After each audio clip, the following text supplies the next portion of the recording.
Oh, Well it's done. actually recording. Remembered. Nice. Nice. Okay.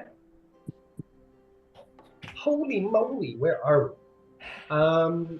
Let's see here. Feywild, welcome back. The ball is rolling. Things are going on. Stuff, stuff's happening. Um, it has begun the rallying of the Feywild. Brock and Trixie being the first to bat. Trixie with the mantle of falling leaves, and Brock with uh, the plates of glacial winter, I believe they are, or plates of glacial ice or something like that.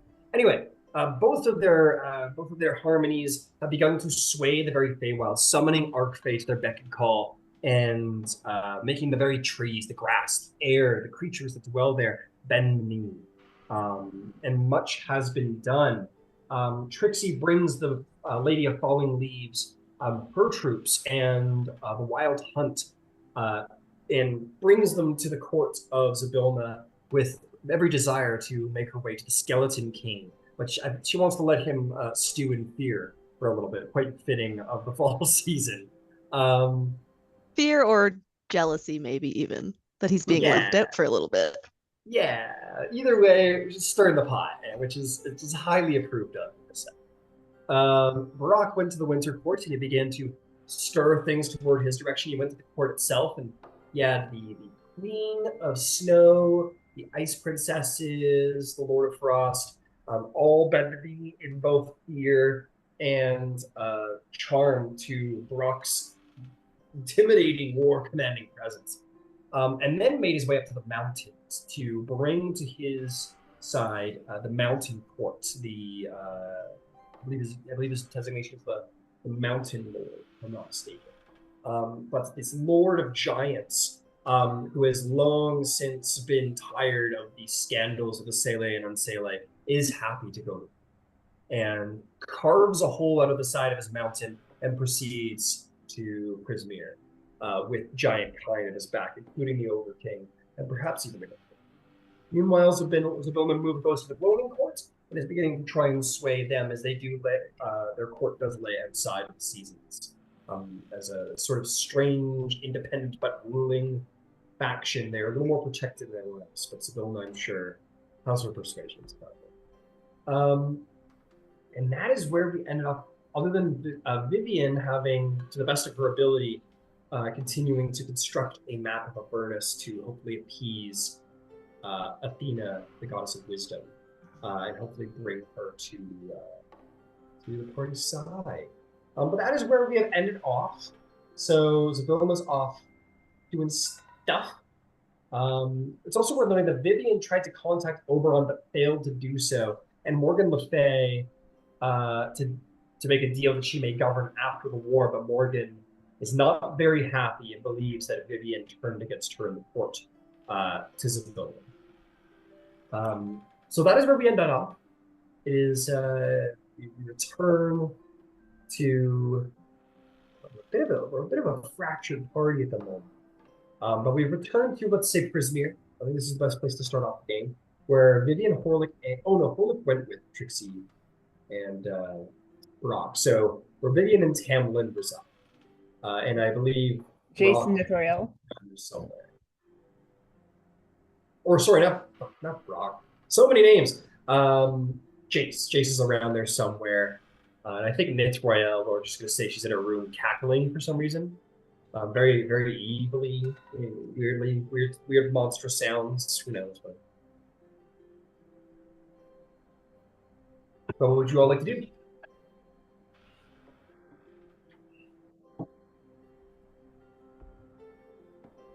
Well, I was going to suggest we go to the courts. We would need to be able to find Jace to do that, though, or find someone who could take us to Selenise. That is where we need to go for the summer court? Question mark.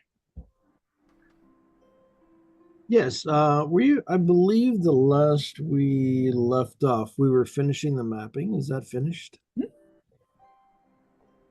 All right. Let's go Uh, claim the courts. yes, then I suppose the next step is going and claiming our courts.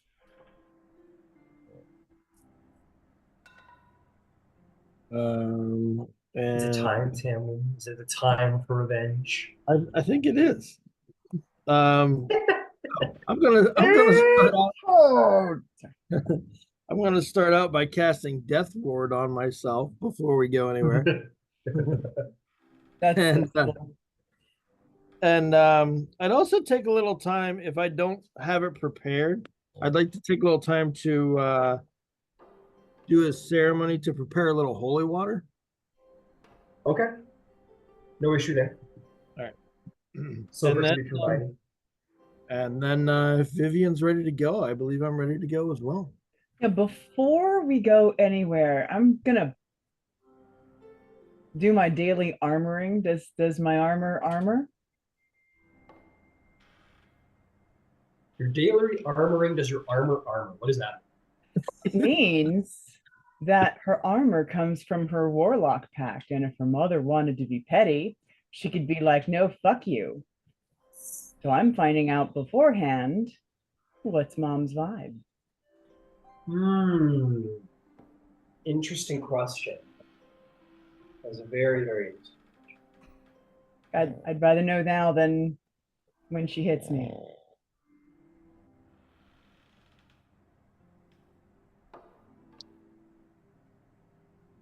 It's tough. You kind of have her in an armbar, right? You politically have the upper hand on her. I gotta roll for it because that's a tough question. And I haven't role played this lady enough to really get into her head yet. So I'm gonna just roll the dice and see how Morgan McKay feels about that.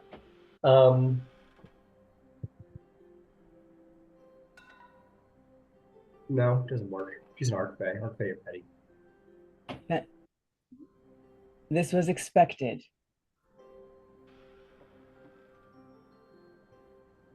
Before we go to the spring court, I'm going to have to talk to Jace, but that's fine. Okay. Jace is like, we'll say like Mithroel like left a note that said like she'll make sure Jace and Jace's wife. Rhodos. Rhodos, thank you. God. Jason Rhodos will like she'll bring them so you'll all catch up when the time is right. Go to the spring court. As Jace seems very busy, him and Rhodos have been talking about something very important in their room for some reason. There's been a lot of shouting. Not really words per se, but sounds. Very strange. So they're busy. I'm sure. It occurred to me as the others were leaving earlier that I don't necessarily have a direct manner of transportation to summer realm. There is actually something that I would want to talk to Jace about before we left, and it would affect where I wanted to go first.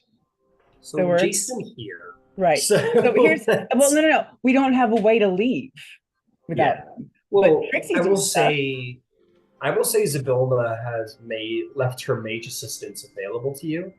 So the two drow, Kelkrin and Valtis, the sisters, that sort of like do her dark magic for her in the background. They will be willing to open up the teleportation circle on your behalf. And then Mithril and Jace will catch up. The plot will go in your direction. Don't worry. We'll find a way to get you there. Great.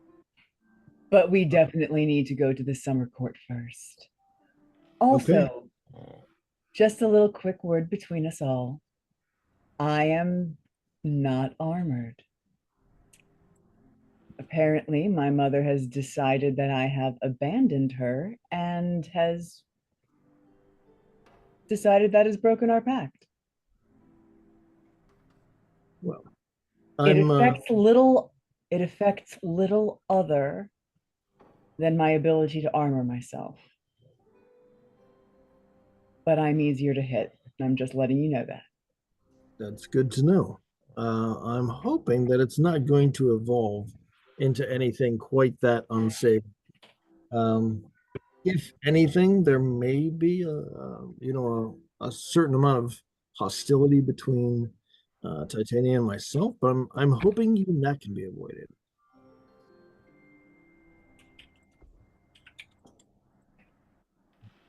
So I should be fine in summer, theoretically speaking. whenever you're ready to go, I'm ready to once again visit the summer courts. And she'll put her hand in, or she'll put her arm in Tam Lin's like he's going to escort her and say, well, let's go. He stinks, dude. Like rotten eggs, man. It's I brutal. know, but we have to make a show of it. I know. Okay. The two drow are, oh my god, she's so big. I tried to use my size model. The two of them are sitting off to the side, and they're basically wearing like old eclipse glasses, you know, with like the tiny slits in the middle. So like really like medievally um, sunglasses essentially. And they're like sitting off to the side of the table, like sipping some like weird mushroomy tea. And they will sort of go, "Ah, very well. Where will you be heading then?" Selenice. Oh, fantastic. Well, have fun, I suppose. And they will say, remember the Lady Brazil is there, spy for Zadona, if you need her assistance. And they will cast teleportation circle, the magical swirl between the great stones, and you will be able to find your way to the Summer City if you wish. Just outside, if you don't mind. All right. And I'll send Trixie just a quick sending. We've arrived in Selenice. I'll send back when we know how it goes. Any word on your end? We have people heading to Sibilna's place. I don't actually know how the spell works. So So she You can just say keeps 25 talking. words back to me. And then eventually it cuts off. Trixie doesn't know. Then I fill Horlick in. And Brock.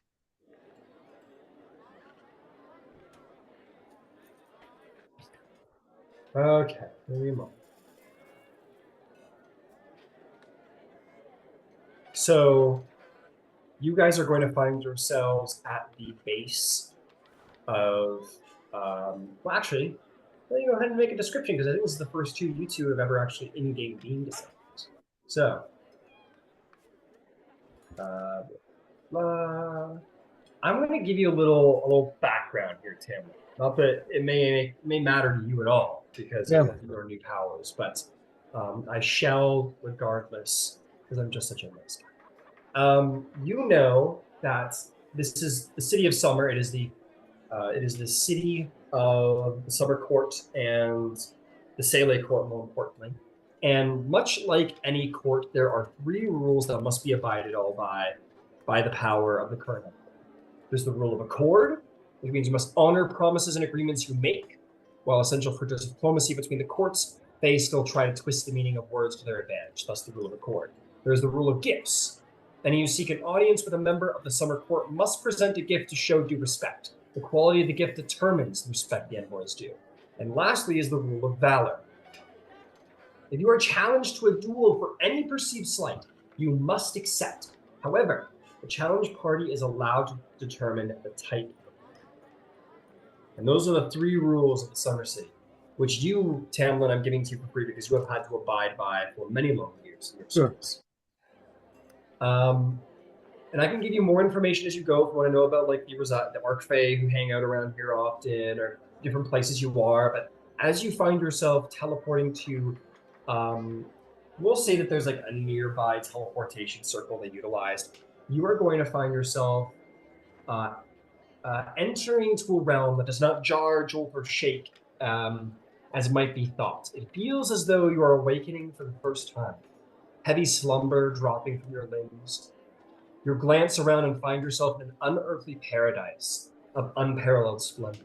Wooded valleys filled with a kaleidoscope of flora of every description. Soft rays of light suffuse the land with calm serenity, echoed by melodious bird songs and sweet scents of flowers blooming. Trekking through the many hued fey forest, filled with a range of unearthly blossoming plants, you glimpse ahead through the tall canopy to see the glint of gold and silvery light, a halo enveloping the forest in the distance. And approaching cautiously, the light seemed to gently soothe and revigorate the surrounding land. Majestic flora and wildlife of all sorts appear to bathe in its glory.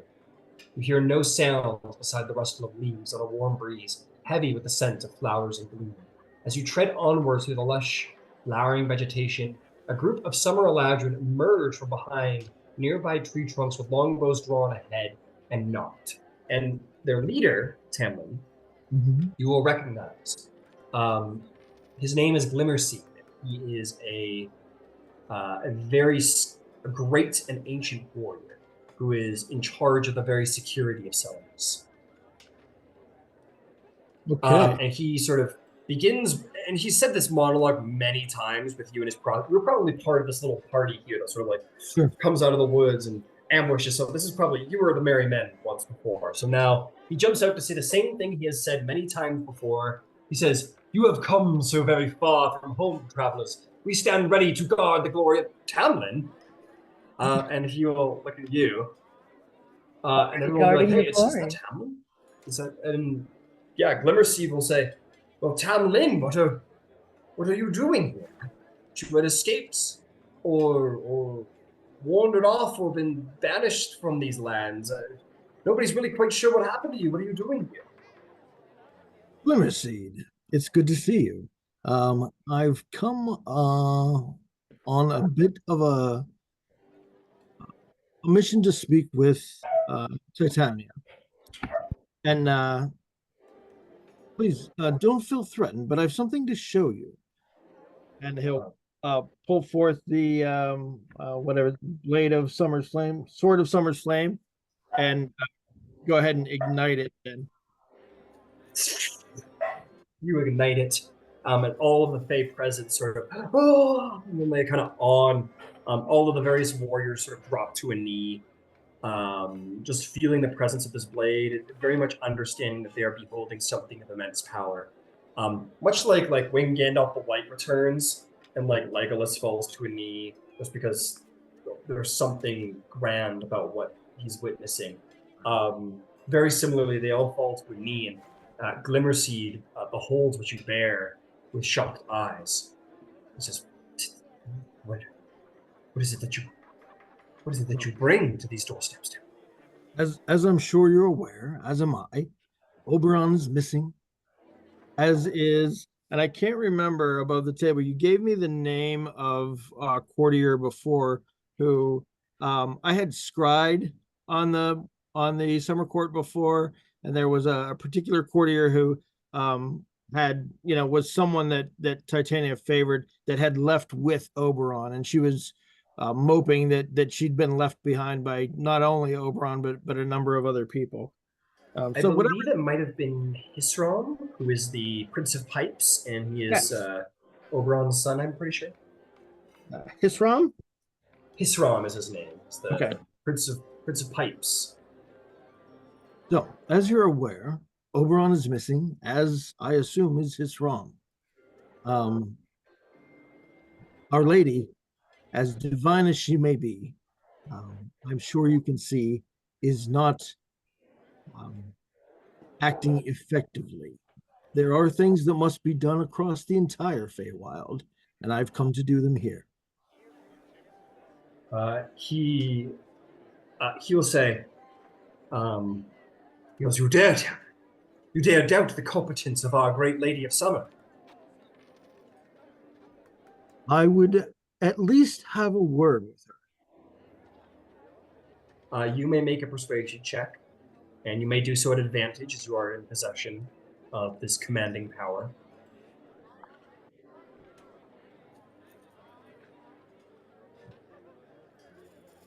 28. 28. He says, Of course. Of course, Tam Lin. There's no time to lose.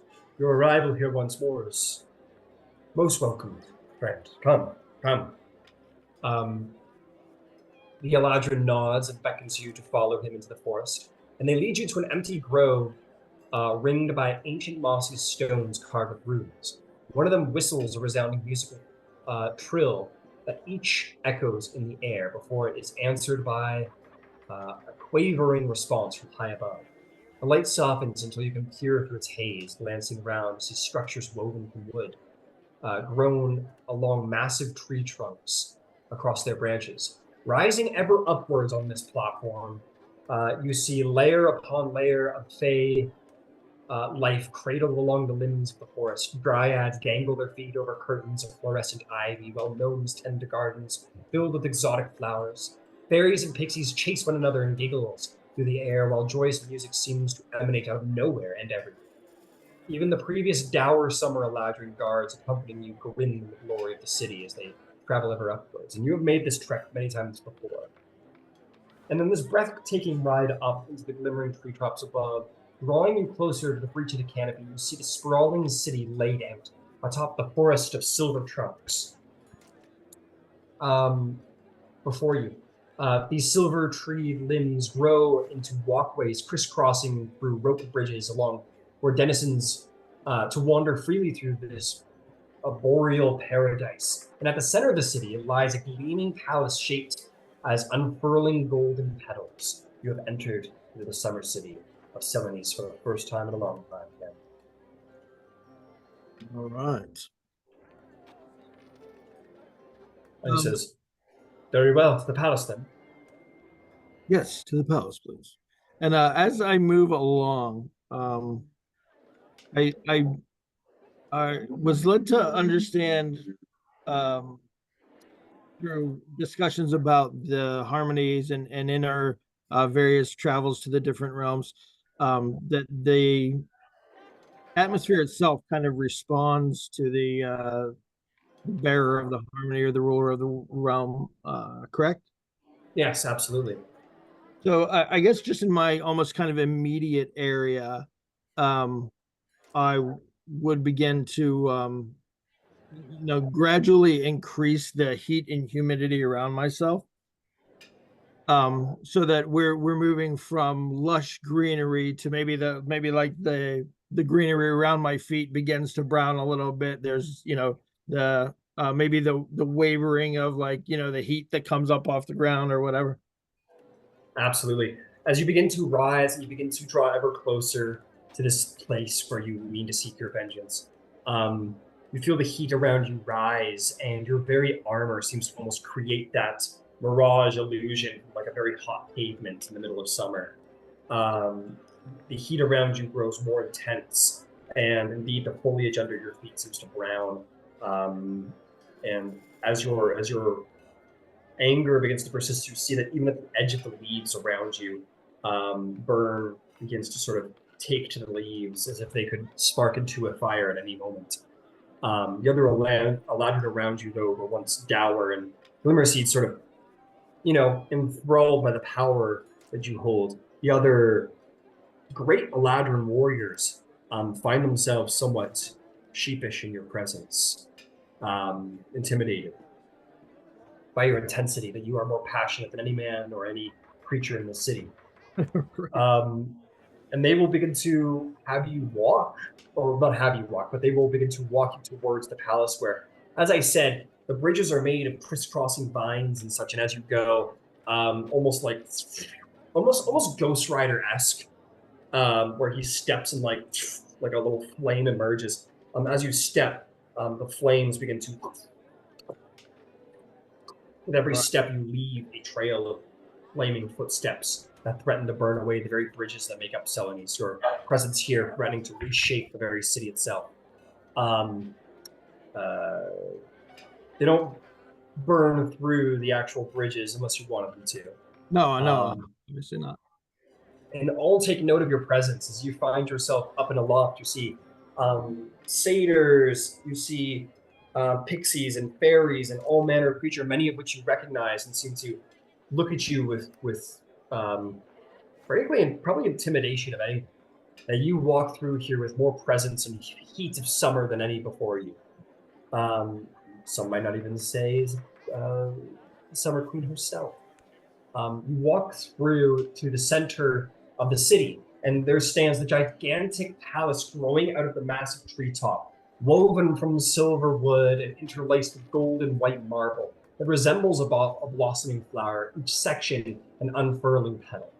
At its peak hovers a pale shimmering orb of light illuminating the surrounding city of countryside. Along the exterior runs a crystal clear moat carrying a jewel-encrusted flowers, while golden statues depict defeated enemies of the summer court along ascending steps into the palace. Very much a testament to light and beauty and conquest and all of these things that make up the passions of summer. And you enter once more in this palace as you did many times before. And I will keep moving forward until I'm at a place where I know that, I'm to expect audience. Understood. You make your way through the Hall of Resplendence, the open-roofed hall seemingly overflowing with flowers and greenery, thriving inside, along with 3 flowing water fountains lining the center of the hall. Beneath silk awning, a panoply of bards and musicians perform a beautiful chorus in unison, while above it all, acrobats tumble through the air and fairies flit above the hall. You know all these, Tam Lin, are whether willingly, excitedly, or surprisingly abducted by the Summer Queen for their beauty, whether it be for their talent or their charm. These are all the victims of the Summer Queen, people who have, much like yourself once before, been abducted for their grace because to bemuse her in her court. You continue onward to the throne room. Actually, I will motion for them to follow. You motion for them to follow, and so they shall sort of. Yeah, come with us. We mean to have audience with the lady. They all sort of stop singing, and they feel the presence of you. Some of them look fearful to do so, but none. Or I'll tell you what, make me a persuasion or intimidation check at advantage to influence these beings, these creatures.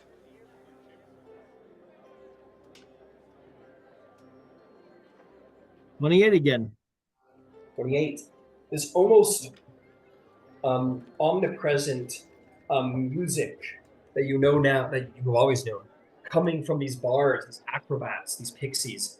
It all ceases as if Selenise grows more quiet than you've ever heard it sound. And they all sort of, some of them like not really wanting to, others excited to, others uncertainly being led possibly to be freedom. There's much mixed emotion, but none dare not follow your command. And indeed, a small army of bards and entertainers follow you through the halls, making your way through the antechamber where you find yourself in, where it shows the views of the surrounding palace. Graceful armchairs woven from bark fiber sit beneath the crystal chandeliers suspended from the hanging boughs. The sidebar of Tantalus nearby is almost overspilling with a cornucopia of fresh fruit, refreshing drinks for hungry guests. But you continue onward to the throne room, where you expect to find the Summer Queen. And you see a soaring canopy of intertwined leaves and cascading golden ivy hanging from the gleaming throne room, built of silvered wood and veined marble. Standing, lighting, not anymore. That's gone now. The usual unseen Fey music is gone as you have brought a sort of retinue of these bards with you. You see fawning courtiers and nervous ambassadors mingling before an ornate throne carved from a translucent crystalline ice in the shape of a roaring dragon. Wings unfurled outwards, a glittering gem encrusted saddle throne sits above its serpentine neck, where the supreme ruler of the summer lands in Sele Court, Queen Titania, sits. You see her opulence, the beautiful Queen Titania, in all of her glory. She looks, she is almost maiden-like, but not so at the same time. She has great yellow eyes, beautiful, alluring green lips, long pointed ears, greenish blonde hair, large, majestic fairy butterfly-like wings. She is the definition of beauty and grace in the Feyland, even more so than any you've seen before you, maybe even the Springlings. And you approach. You see her eyes sort of widen at your approach, and many of these courtiers sort of back away before you. I will say, Tamlin, you do know that this crystalline draconic throne isn't just for show. Indeed, it actually is a dragon. Although it Oh, seems perfectly still, it is her dragon, and it is perfectly still as it serves as her throne when not in use for battle. But she all right. seems shocked by your appearance. Oh, I'm sure. She My lady. says, yeah, go ahead. Uh, She says, "Ah, Tam Lin, my knights, you come returning to my court. How very interesting. Do you bring a gift to show your care, as is proper?" um, and he will at first bow his head slightly, and then raise his head and say, "It seems you've at last temporarily gotten what you've so often sought. I have returned. I do bring a gift, but probably not one that you would normally expect. I bring the gift of mercy." The courtiers all sort of look at each other with interest and surprise, and she says, "I see. It has been so long since I've received such an interesting gift. Please, what is this mercy you speak of?" First, I would suggest that we speak privately, as what I have to say you may not find suitable for all ears. She sits back and she looks at you and the large retinue you have gathered before you to her throne. Very challenging. And to request a private audience. I want you to make me a persuasion check. Because she is Queen Titania, she's a cut above even our. So I will say this is a persuasion or intimidation check, but it will be a straight roll. Good. I'm actually interested to see this go either way. Oh, it is yet another 28. Yet another 28, Tamlin. Very good. She looks at you and says, "Very well, Tamlin. A private audience you may have." And she will, with a hand gesture, and all of the courtiers, all of the guards, all of the everybody, they begin to file out of the massive throne room. They begin to sort of move towards the antechambers and other places in the palace to find refreshment and gossip to give her and you your privacy. The bards, even the bards and acrobats and entertainers, even find themselves turning and leaving, sort of not to defy the Queen of Summer herself. Vivienne, I'd like you to stay. Vivian doesn't say anything. She just turns and like nods her head to Tamlin and turns her head back to Titania. Titania looks curiously, and she gives you a look, Vivian, of like she's gonna talk to you at some point, but this is far too interesting an individual in this moment to be to not be given full attention. So she turns back to you, Tamlin, and says, "Very well, privacy you have now. So speak, what is it that you would ask of the Summer Queen?" We have spent many a year close together. As I'm sure you're aware, I know well your wrath and your emotion. However, today you must hear me. You are a queen of grand balls and audiences, ceremonies and dramas. I am a general of war, an unrelenting blaze of searing righteousness. And you have lost or are about to lose a portion of your realm. Oberon and Hisram have left you. We don't even know where they are. We don't know that they're all right. This is beyond your capability to control. And I now bear the sword of summer flame. You reveal the blade, I assume. Yeah. You show it. You do reveal it, and even Titania is sort of finds herself sitting up in her chair, surprised by the presence of such an artifact. She says, "You have the sword." I do. In fact, among my group, we have all four of the harmonies. She looks to both of you. I'd like a persuasion check. Convince her that you do indeed possess all four.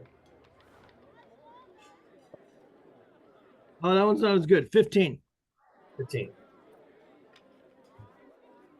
She looks, she's surprised. She says she'll stand from her crystalline draconic throne, and she'll sort of step closer. Not menacingly, not like, one, Right. but nonetheless steps closer. And she'll say,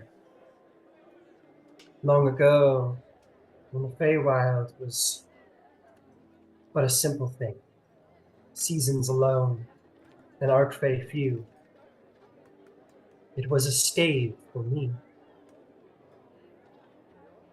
this harmony. And now you bear it, Tam." I think that's indicative of the time that we're in, my lady. We're not currently in a time of peace and monarchy. This is a time of war. And the summer court has not been properly prepared. I'm asking that you step aside while I take command of this realm and aid the other seasons in defeating this threat to us all.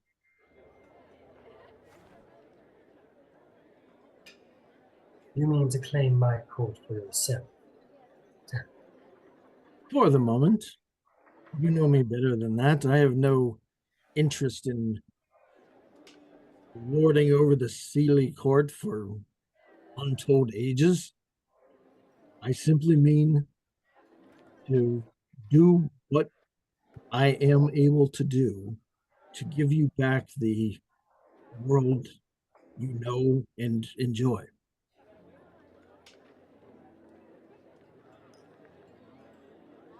And then, Tam Lin, mercy it is, it seems. So I would propose another offer. You have the blade, and you and Innis are quite powerful. As am I, Tam Lin. To have power and knowledge is two different things, and I have sat on this throne for such a long time.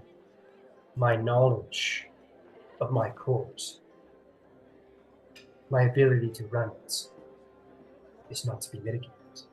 And now you have returned to bring the war and trust to our enemies. So I propose you this, Tam.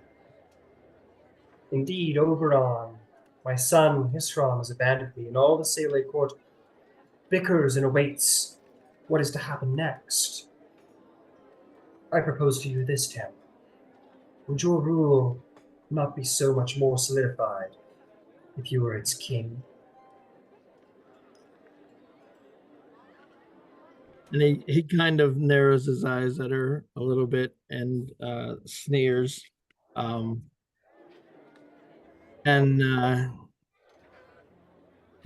takes sort of a deep breath, and he says, "You know that is not something I'm willing to offer or accept. I'm giving you a chance to do this amicably and to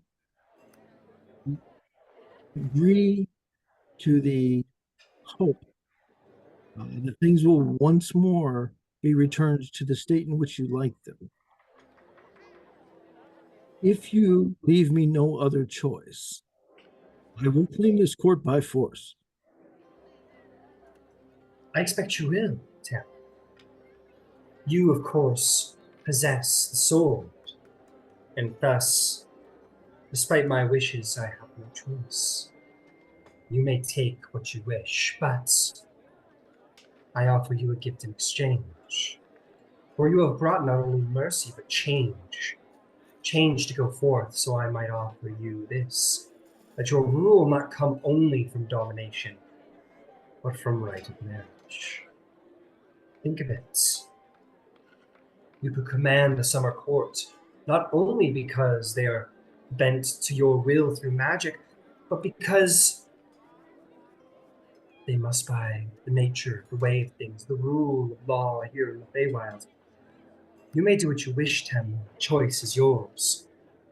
But I offer you victory not only by domination and conquest, but by love as well. Would it be so bad to be king of all the sailing court, to have what you wish, to dominate me, to be its master in more ways than one?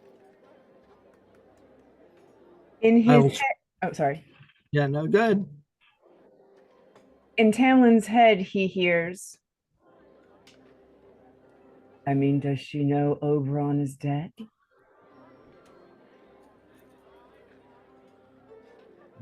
Am I able to speak back to her? Yes. For Vivienne, I believe so. But this is telepathic. She didn't open her mouth. As far as I know, we don't know for sure that Oberon is dead. The point is, she's offering you marriage without knowing she's a widow. I'm quite well versed in her It was offers of um my love is not easy to give. In fact, before this is finished, I will see to it that you return to me my real wife and my child. I would be more than happy to accept your cooperation during this short period of time that we need to dispatch these Iron Fae. After that, I have no interest in ruling either this entire court or by your side. I'm simply interested in a peaceful domain to myself with my wife and my son.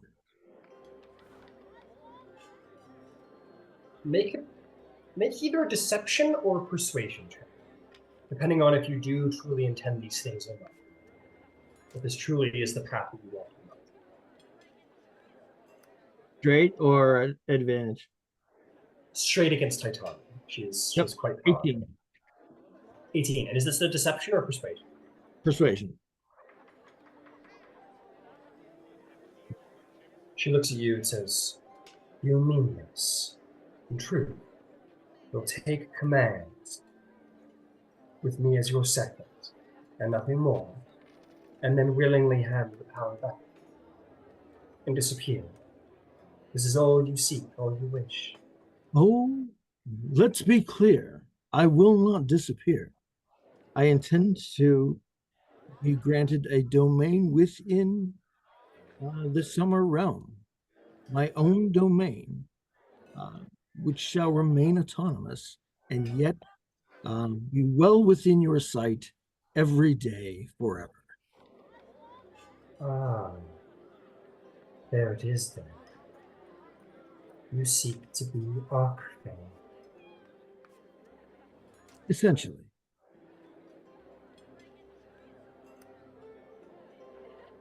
she'll look at you and she says, "It is as we Fey wish. Reciprocity is a thing we must have and possess. And this indeed is a mercy worth paying back for. You will have the power you seek when all is said and done. You have this. On my word." No. And do I still have the telepathic link to Vivienne? Because yes. So I'll ask her, is there anything I'm missing?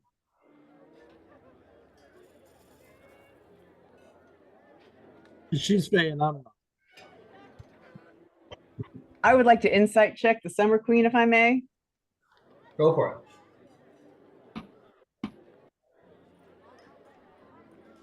Come here, show me my thing over here. It's this one. Make sure that this is the right character. Yes, yes, it is.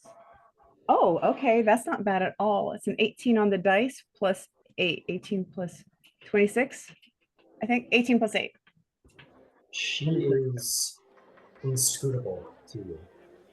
You look keenly, insightfully at her, but the mind of the wild Summer Queen and all of her eons of courtly intrigue, backstabbing, betrayals, and nonsense, she, to even you, is inscrutable.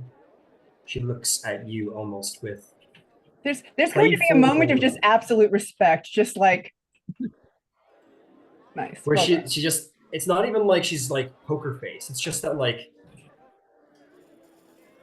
it's difficult to describe. It's almost like she has this like, you know, this sort of like almost flowery, like airheady sort of persona. Hashtag goals. You No know it's respect. You know it's a mask, but it's a mask she wears like her own skin. And it's a, you just cannot see past it. She just seems completely unbothered by anything, even the arrival of this dominating weapon. And you can't see past her guard. In your head, you'll hear, I mean, your guess is as good as mine. I'm kind of crushing on her right now.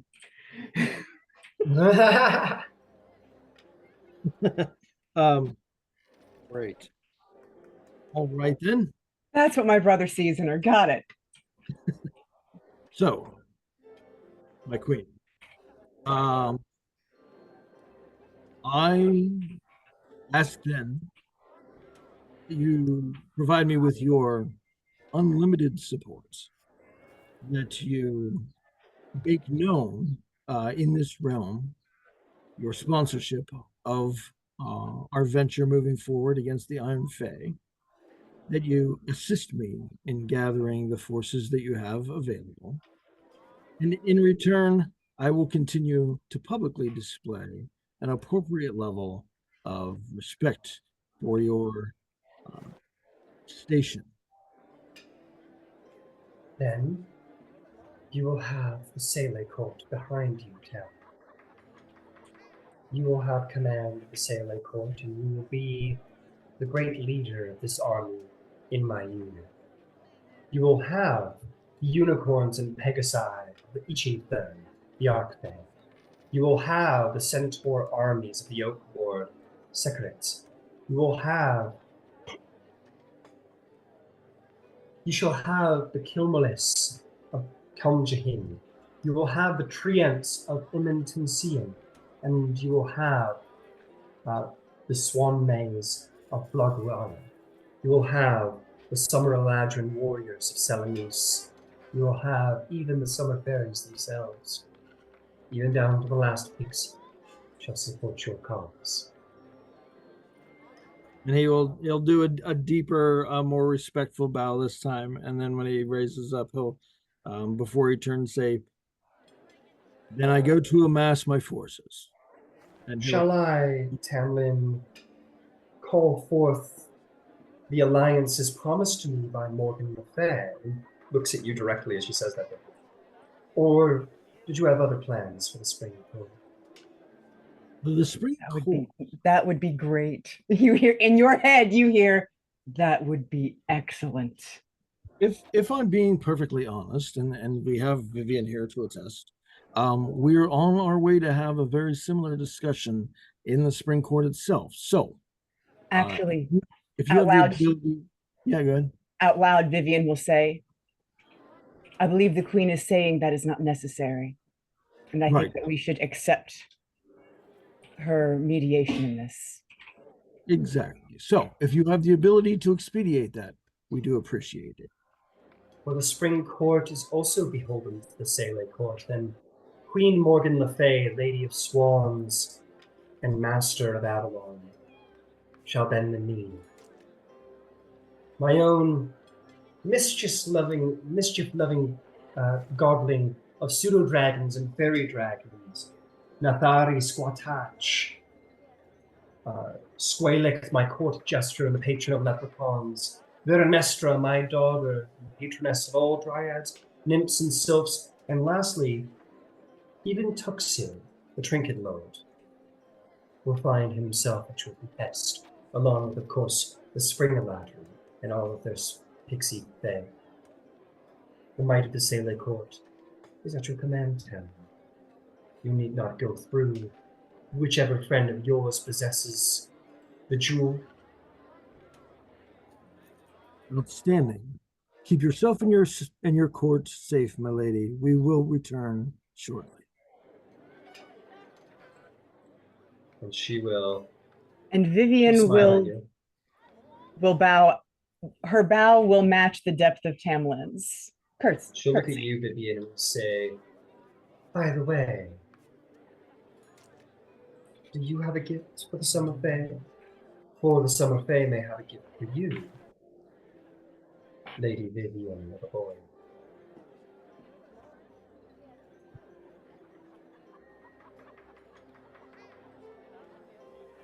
Yes, I do. Indeed, think I have something that I believe I have something that will suit you. And she hands her a beautiful crystal and silver mirror. It's a compact I've had with me forever. It is the coolest magic item. Mirror of the past.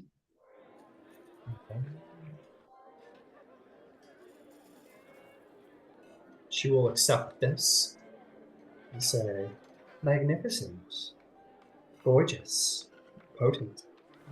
Much like you, I expect, Dreamweaver. And it should not do to have a Arc Fairy so unbeset of her abilities. So I offer you this, Vivian. You may be Arc Fair, and you may be empowered by our demigod blood, but you do not have a realm of your own here in the Feywild, and thus must rely on us, other Arc Fae, for power. So I offer you an exchange, Vivian. If you wish for your power returned, let it be the Summer Queens that stores you. Who better, were my knots at your friend's behest?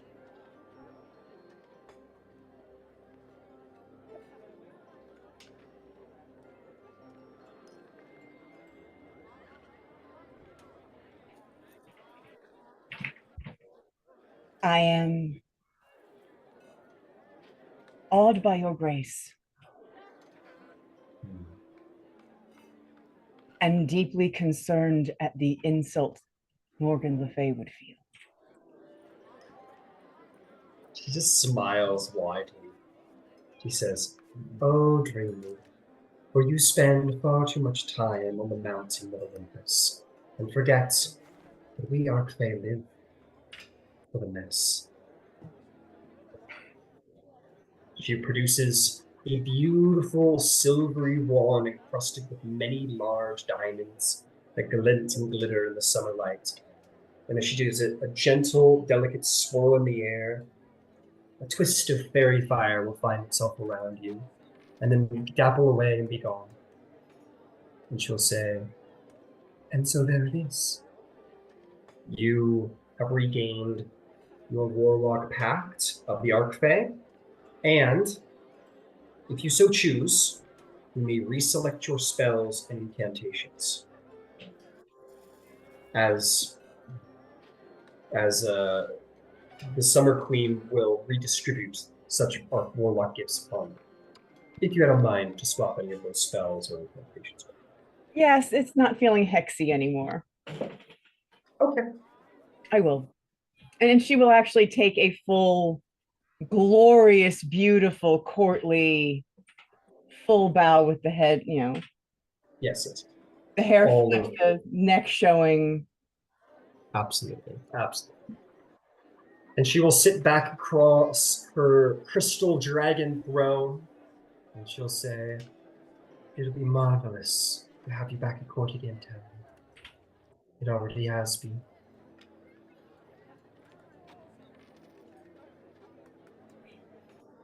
We'll settle this up once I've returned.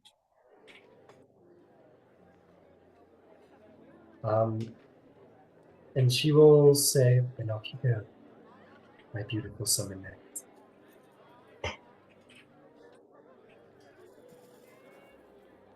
And I will take his arm, and I guess we'll Yeah. go fuck off somewhere. And on the way out, before they're quite out of earshot, Tam Lin will speak out of the corner of his mouth to Vivienne. Isn't she a peach?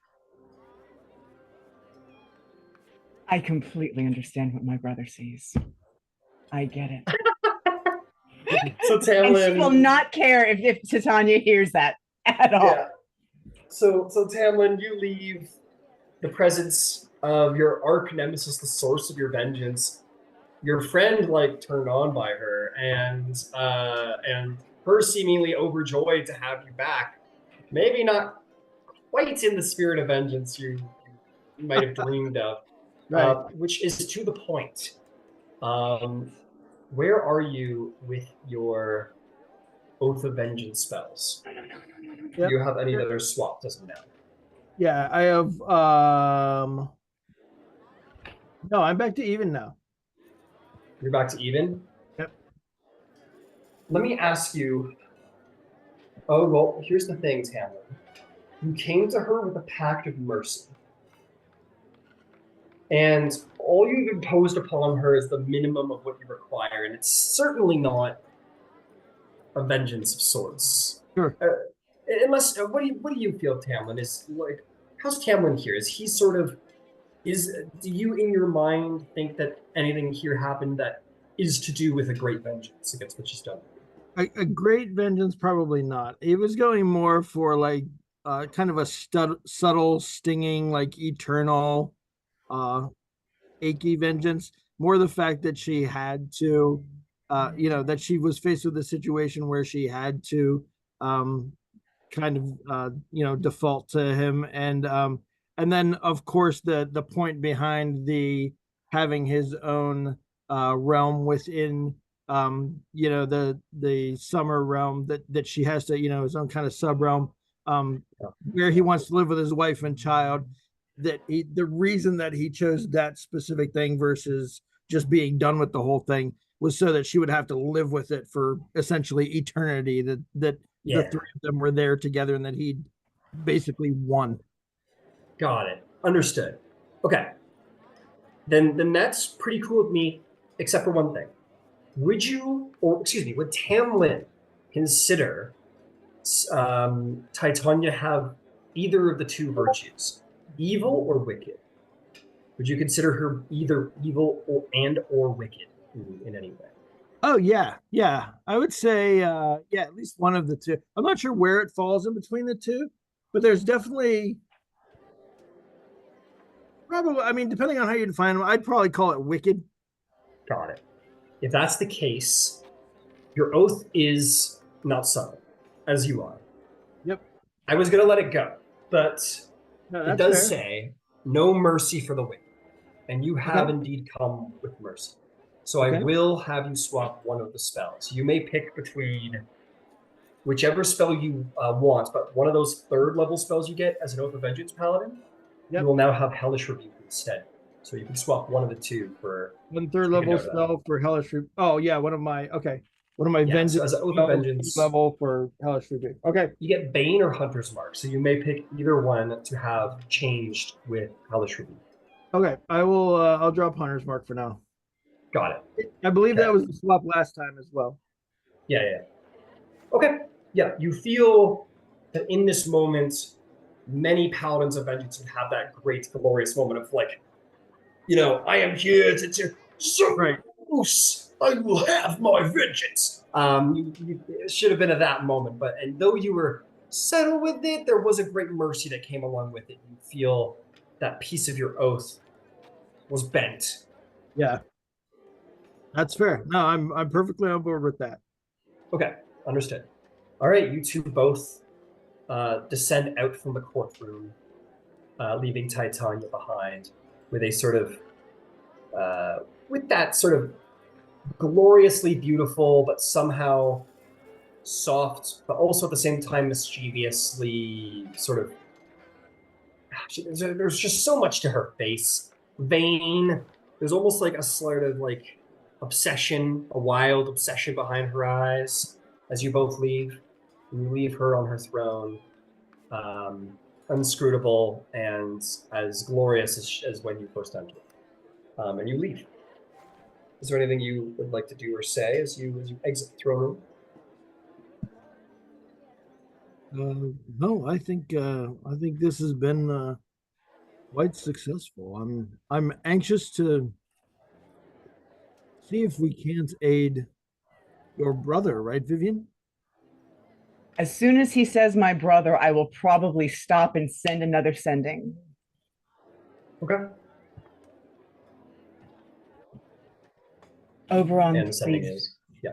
Oberon, please respond. Where are you? That's it.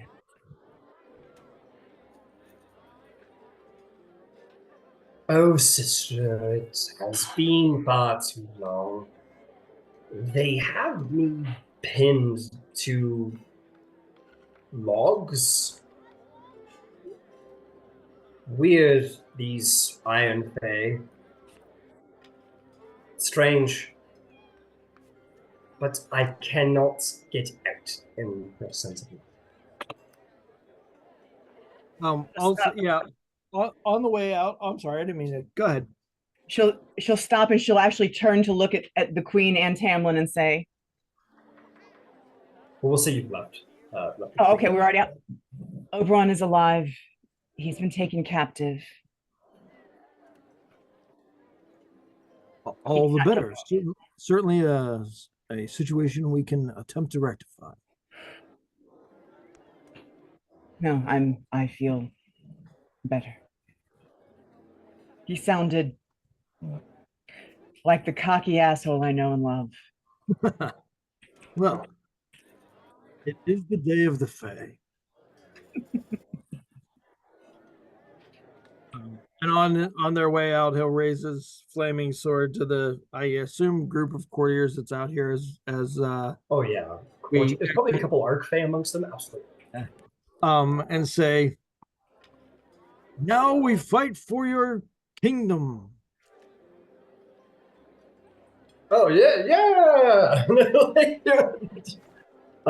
They assume that because you've come out and proclaimed this, they assume some deal has been struck in that courtroom. So much to their surprise, some of them relief, like you don't know the minutia of the drama amongst them, but you assume it's a great deal if it was enough to keep Titania from conquest.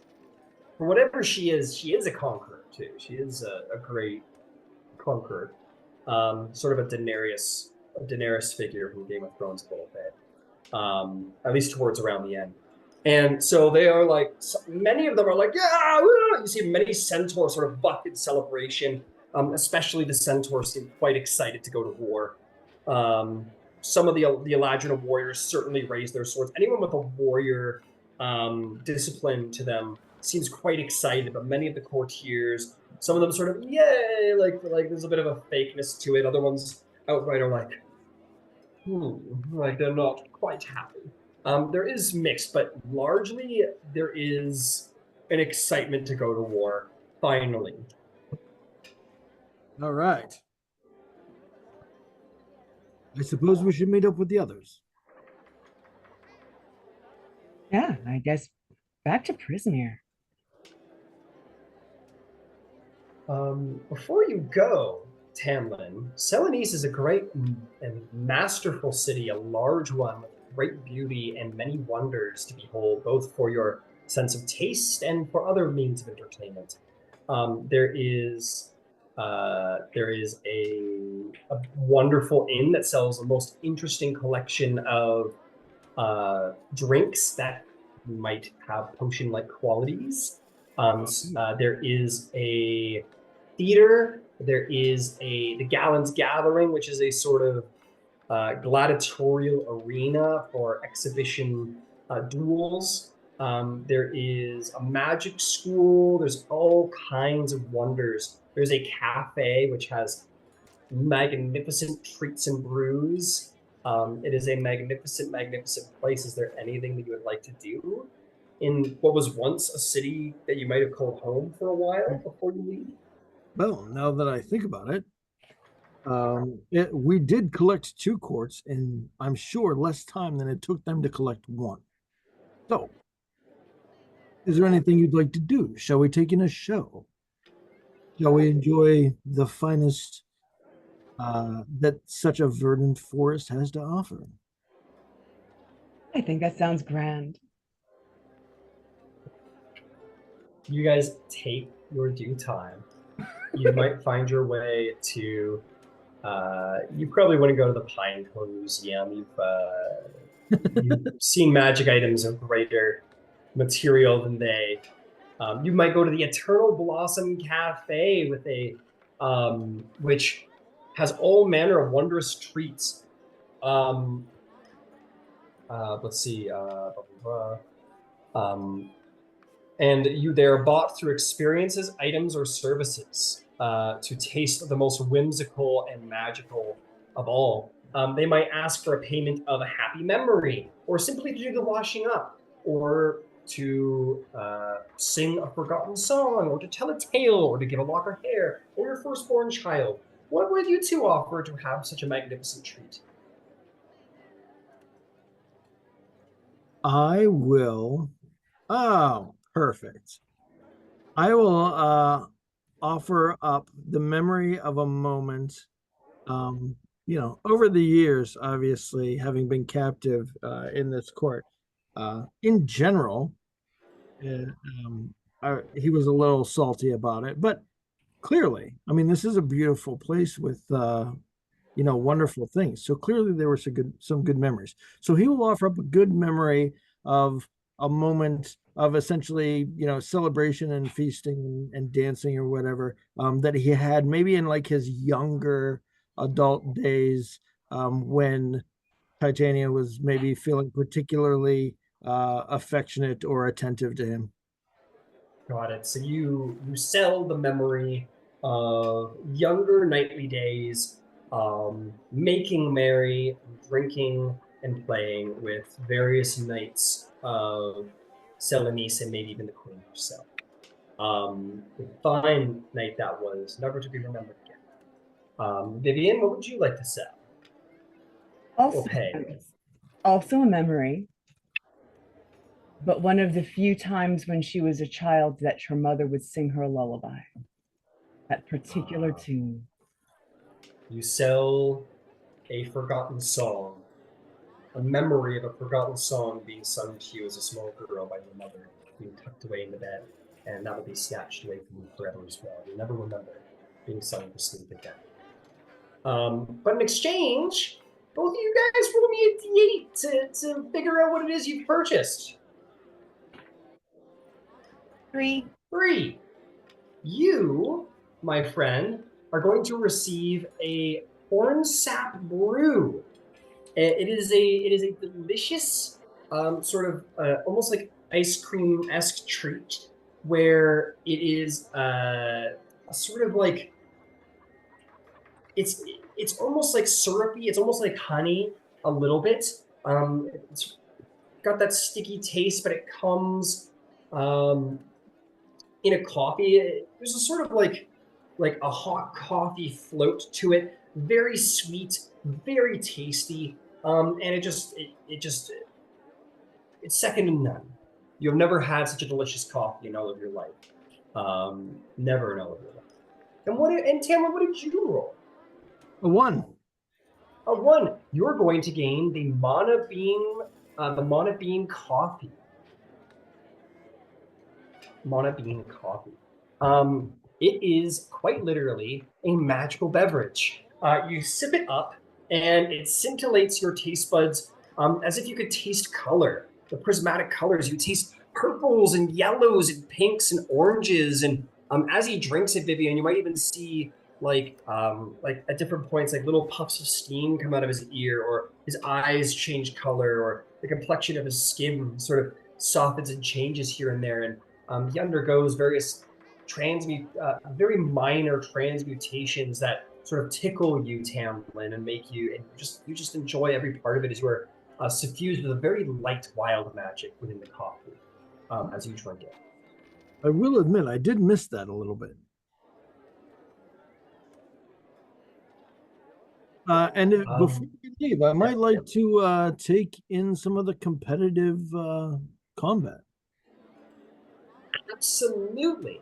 So you head in to see some competitive combat, and the next fight is going to be between the Furies of the Feydark and the Chestnut Champions. If you like, you may place a bet. The bets are 2-1 in favor of the Chestnut Champions. They are supposed to be better than the Furies, but there is a chance they might win the Furies. So it is a 2-1 bet. I will. Oh, and we have to bet with Fey things, I imagine, eh? Uh-huh. Okay. I will. I will bet a coveted memory of my son as a toddler. A particular time where the two of us were, I don't know. I mean, they lived in a small village for a while, still within the Feywild, but a relatively unremarkable village. I'd say maybe just kind of a day, walking through the village and pointing out and naming, maybe learning words, pointing out and naming various objects and animals. Fair enough. And I will bet on the fairies.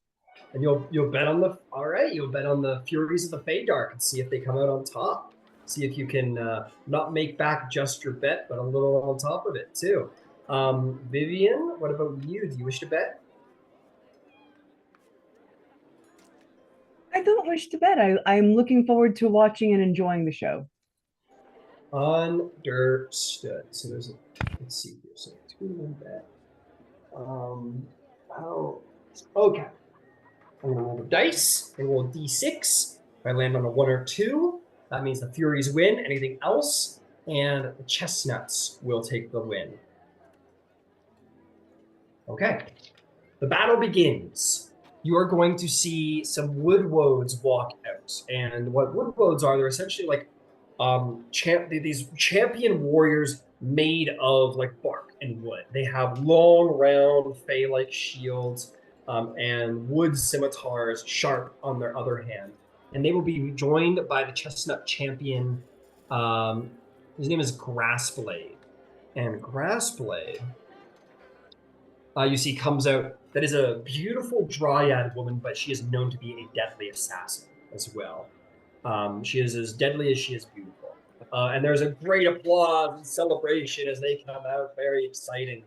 And then you're going to see the Furies of the Feydark. You're going to see 8 drow warrior exit wearing leathers and bearing similar sort of like daggers and scimitars and such. And they will be joined by their champion, Nidra. And you are going to see Nidra exit an elite drow warrior with dual scimitars in her hands. And the fight will commence.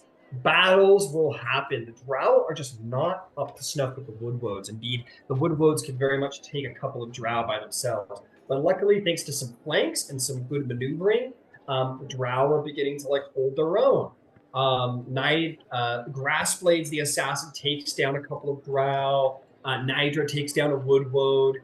The battle is menacing.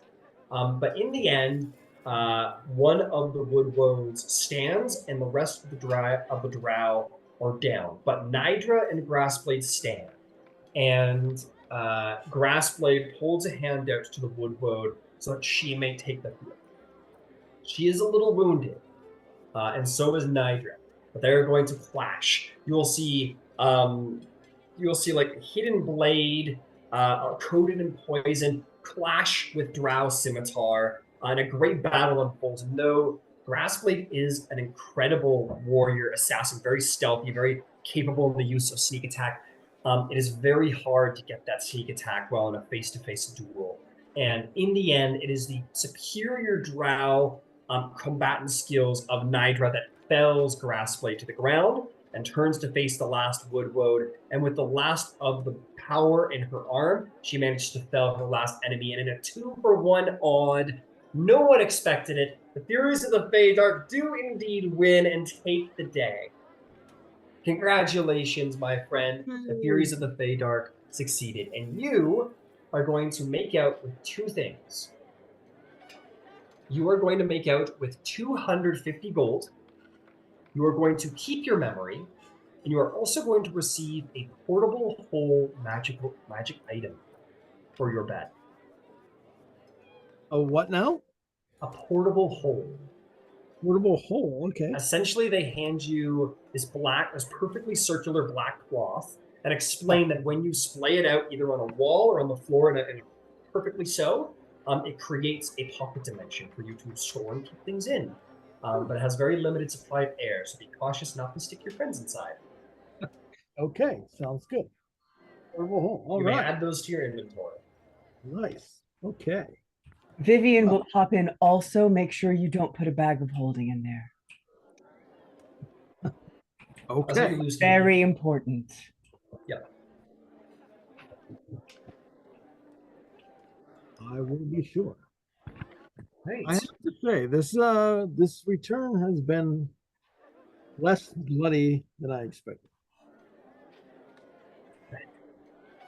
No, it's I will say, pleasant. I will, as a quick end note there, Tam, while you're there at the Gallant Gathering, this gladiatorial arena, and the Eternal Blossom Cafe, you know people there. Like some satyrs that you used to party with come up to you in the cafe and they ask you how you're doing, like where have you been all this time, you old rascal.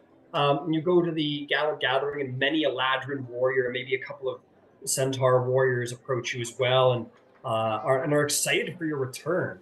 You know that many here in Selenis who are mortal, maybe less the Eladrin and Centaurs and Satyrs, but human-like folk and such, many are abducted to the Sele Court because of their beauty and because of their grace or their great talent. And it is that sort of, I don't want to say Stockholm syndrome because that doesn't quite fit, but very close, where they come here and they're like, no, I'm being abducted. Oh, this is actually a paradise. I mean, there's worse places to be abducted to. So people definitely taken by less savory means, but not necessarily hating the location they ended up in. So there's many who have shared in a similar fate to you, Tamlin, and many are excited at your return. Such a gallant knight as you. Good. Well, in that case, I will try to be, with anybody who seems friendly and possibly excited to see me. I'll certainly be as warm and welcoming as possible in an effort to try and win folks over and keep the good nature flowing. I want the folks here to be on my side.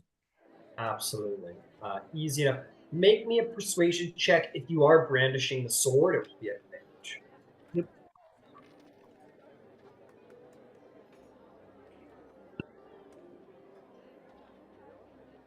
$22.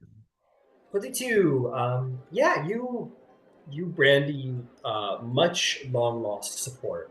Not long lost, but forgotten. Not forgotten either. Just has been a long time since they've seen you support. By the way, new Vivienne mini just dropped. Woo! But yeah, but anyway, they're very happy. They're very, very happy to see you and very excited. As many of them have fought under your command before. before, and there's this telling of war. They're excited for combat, proper combat. All right. Is there anything else you'd like to see, Vivienne, or shall we move on? We should probably get back to Prismere. Yes, I imagine. All right. Let's. Oh, do we know how to? And he kind of looks around. Yeah, I'm thinking, I really need to learn to plane shift. If we go, so let's say we go back to the same teleportation circle that we came in. I'm sure someone in the area will be happy to help. I will remind you, as you left, you were told to seek out Zabilma's agent in Selenite's Razel. Right. That's right. Let us find Razel. Make me an insider investigation check to seek her out. Or, of course, Tamlin, you can just simply I'll will ask the blade to somebody. bring you forth to her. Well, that's true. We could do that as well. Let's do it that way. Let's do it That that makes way. more fun. Right. I haven't done anything overly powerful today. Let's do that. You'd be able to play with your toy some. Yeah, you put your hand on the hilt of the sword, and turn around to leave the gallant gathering. And as you take your step out of the threshold, you find yourself stepping into another establishment that you knew to be on the other side of something else. Very much as if the Feywild simply teleported you or carried you there swifter than the wind. You find yourself stepping into...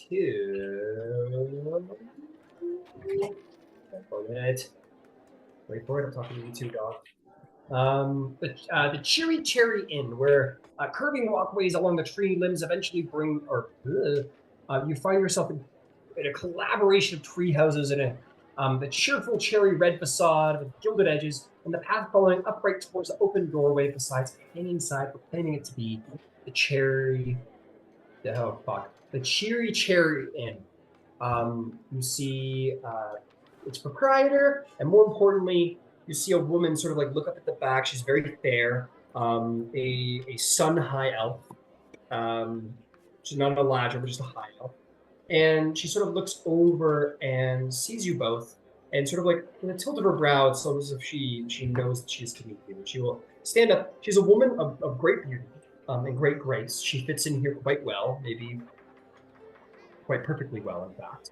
And she'll approach you, and she will, give you the usual honorifics in Sylvan and say, she'll tilt her head quietly and say, you come from our great lady of the carnival. We do. We've come in support of Zabilma and her cause. We are associated with a group of hers called the Knights of the Scorched Earth. Yes, I have met them. Oh, you've met them? Yes, I was a point of contact with them when they first came to the city for the summer games. We're the newer recruits. She looks at both of you, who are like, one of you is equipped with like the artifact of bend this Feywild to my will, and the other one is like a near god. Just recruits, right? Vivienne just smiles. Would you be able to arrange us passage back to Prismere? I expect passage for both of you means instantaneous. That would be preferred.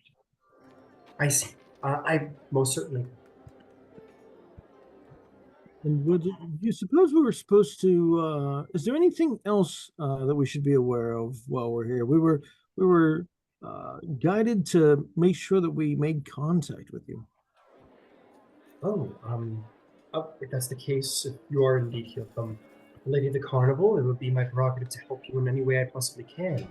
Tell you about the locals. I can tell you about the establishments here, the people who live here. I'm here to help in any way I possibly can. I'll tell you what, we're going to be leaving at the moment, but we will be returning, and I would love for you to be available upon our return so that you can assist us with rallying the people of this realm. Rallying. I most certainly could try. I admit my skill is more in, shall we say, court elegance, and certainly perhaps subterfuge, and not so much leading troops. I could pass a message along. That is more what me.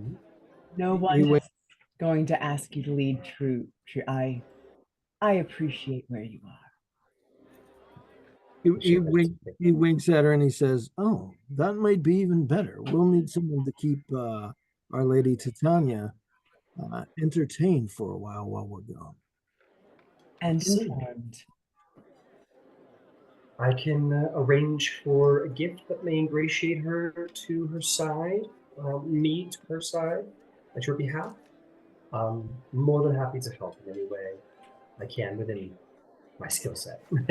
That's an excellent idea. Excellent. Very well, I'll make the arrangements immediately. She'll leave for a couple of minutes, and while she's gone, Tam Lin, it might occur to you that if you could step instantly from one end of Celanese to the other, why not from one end of the summer court to another? Or the summer realm to the other? Right. That would essentially put us on the border. It puts you pretty damn close, yeah. She, Prismere.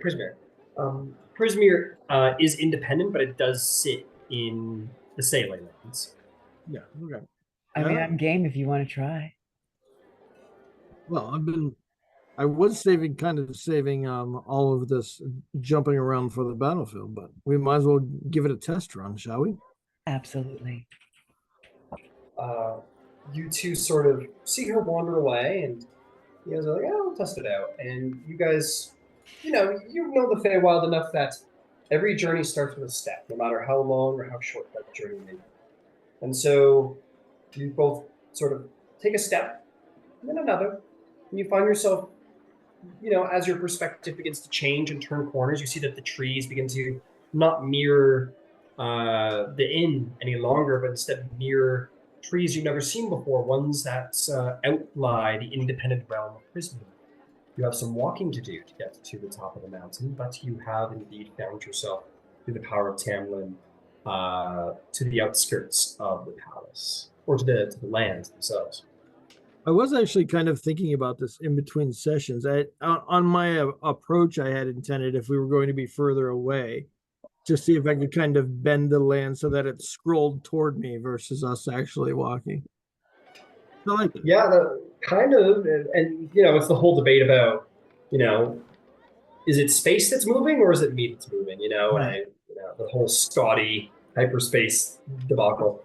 But in this moment, it very much feels like, as it does with many journeys to the Feywild, you turn a corner and find yourself there unexpectedly quick, or maybe it takes a little longer. But the sword and its power expedites your journey exponentially. All right, let's go find out how our colder, grayer companions fared. Vivienne will say, "A moment, please." And to Zybilna, she will send, "We have secured the summer and spring court. Queen Titania was most amiable. We will be at the palace within the hour, I think."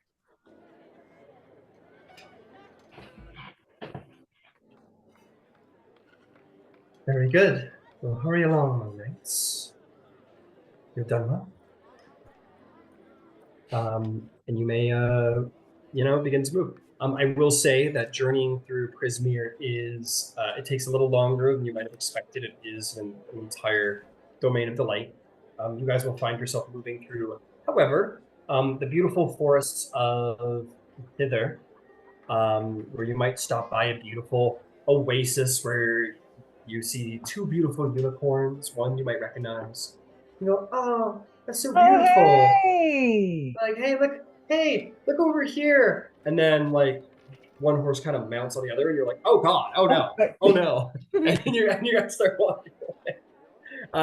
And you move through the forest. You might hear the sound of children singing in the forest coming from somewhere. It's a delightful realm, but eventually, after maybe about a couple hours travel, you'll find yourself walking up the mountainside and coming to the gates of Prismere, or to the Palace of Heart's Desire return. Hopefully we didn't Is there a reason you didn't accident- summon Angus? Oh, I forgot. I was just enjoying myself so much. Right. The company was lovely.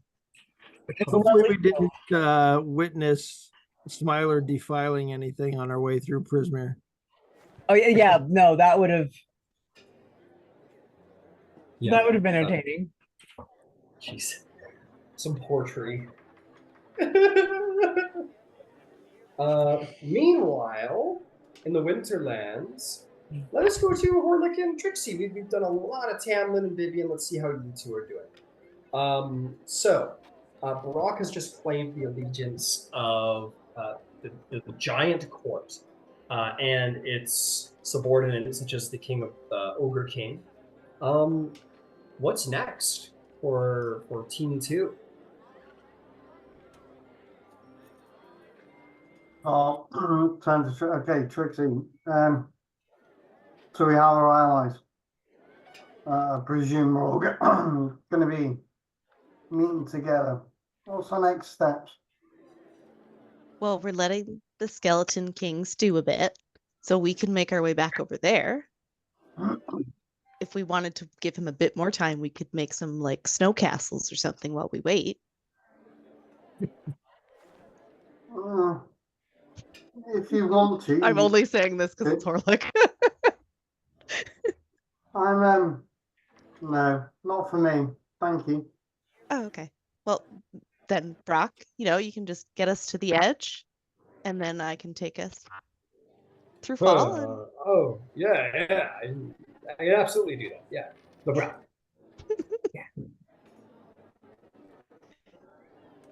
And he will, he'll commence, similar as before, he'll commence a journey with a single step. And in a flurry of snow, you'll find yourselves quite to the edge of the winter court. And with that, Trixie, your own magics might take up your great cloak beginning to expand in the great array of leaves and continue your journey as that array of snow turns into an array of leaves, and you find yourself standing out of a most spooky city.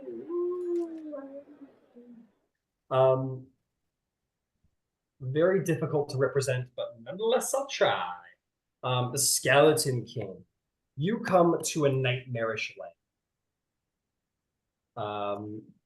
Give me a moment while I go find that nightmarish land. Skeleton King, the Skeleton King. Very like every horror movie that you've seen, but not just any horror movie, not like slapstick like slasher bullshit. Like I'm talking like Spooky Hollow, and maybe it's not a horror movie, but like Van Helsing, like The Mist and the gothic dreariness. And you come to a land that is pervaded by mist and a tangled brush of spined trees.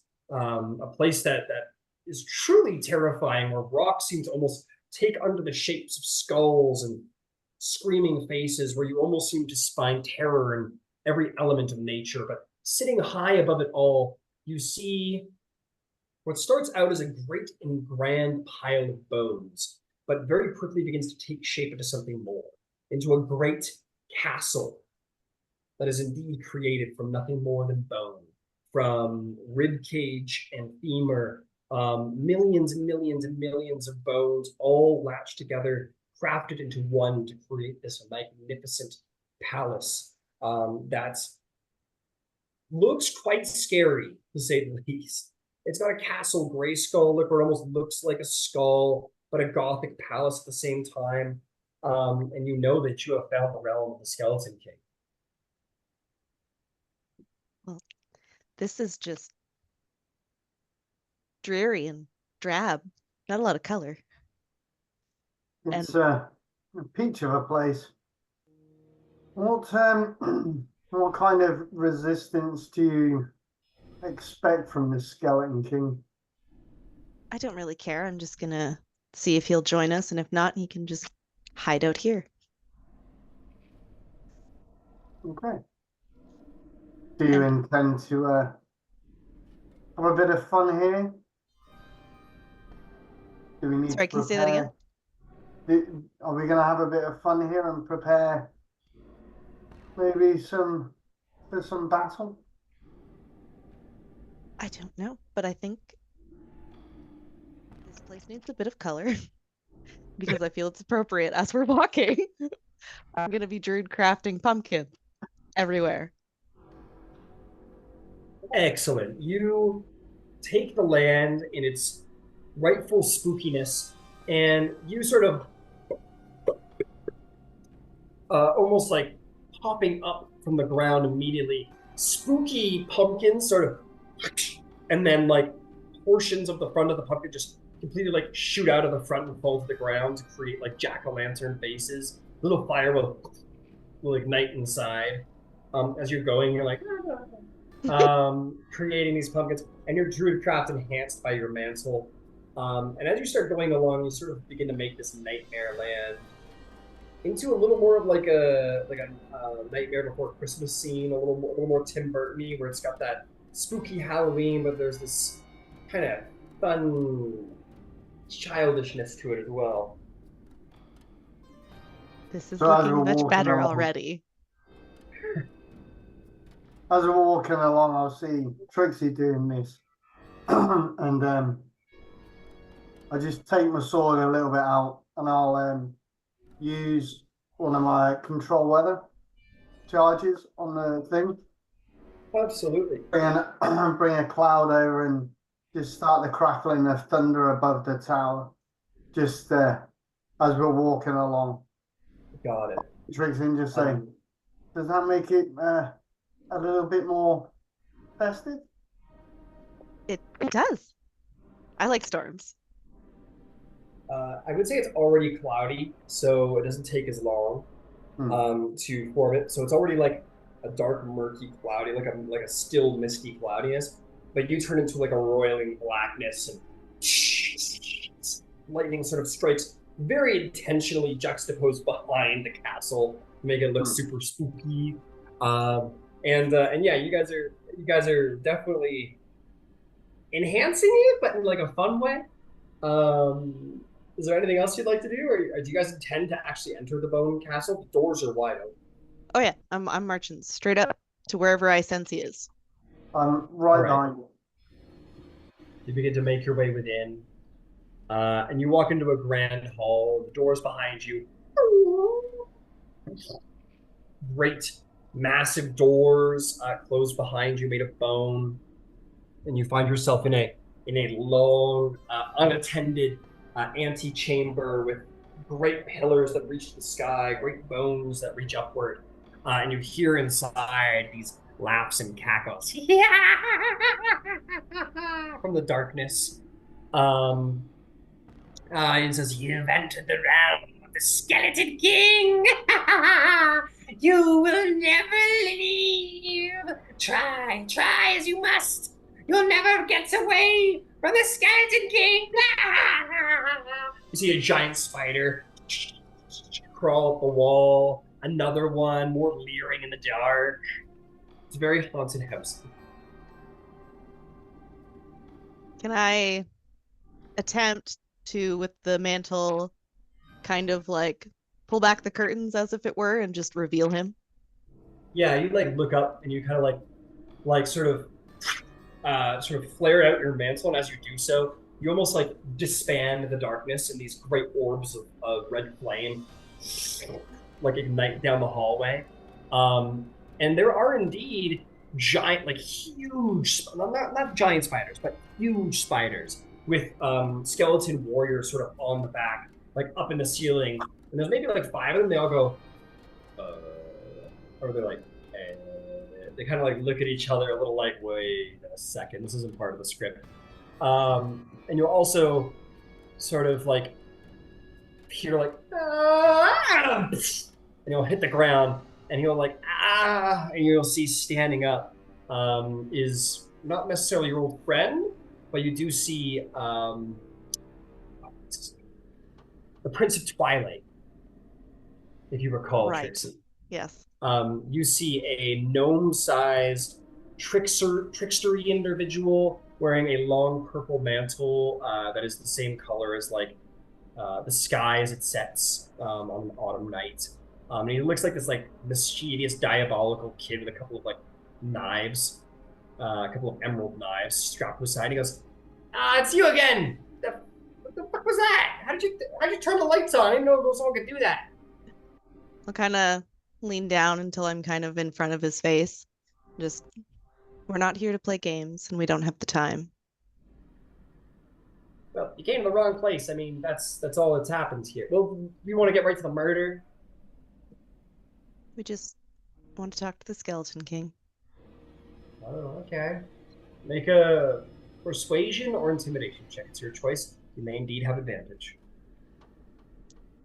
Which is +0 for both of those. So I'm going for intimidation. Why not?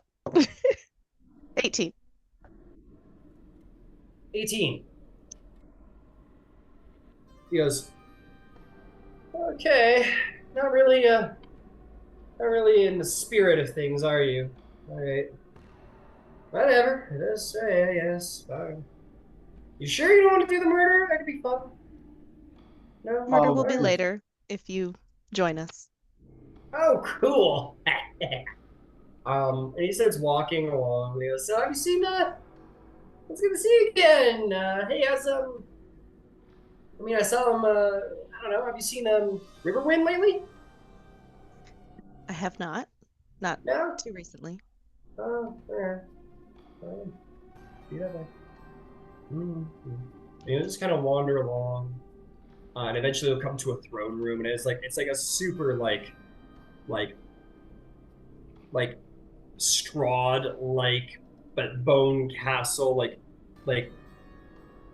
out of the starter pack, like DM's first boss battle, like very Tim Burton-y, where like big cauldrons of bone ignite with fire, and there's a huge tall-backed throne with many skeleton heads on top, and you see this spindly skeleton-like creature with black feathers coming out of the back of a long bone crown atop his head, and he's got a bone staff with a skull on top, and you see indeed the Skeleton King with leering red eyes from the inside of his skull, and he says, "You've entered the realm of the Skeleton King.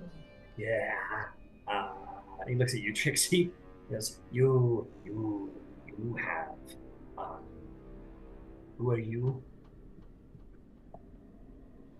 I am Trixie.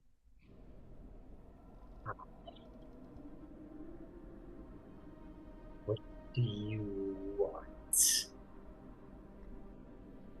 Well, the rest of the seasons have all marched to Prismere to take up against the Iron Fae. Are you going? What was that? They marched and what? Cutting out again. Oh no. You're good now. Okay. What did I say? They're all marching to yes. Prismere. Prismere to fight the Iron Fae. Are you going to join us, or are you going to hide here? Hide? I'm not hiding. I'm just having my fun. You've really spoiled it, haven't you? I'm fighting the Iron Fae. Yeah. Much more fun to lure them into my castle, murder them when they're scared and afraid. He looks at you, he looks at your mantle. Make me a persuasion or intimidation check. You may have advantage. Not as good. 11. 11. Yes. Yeah.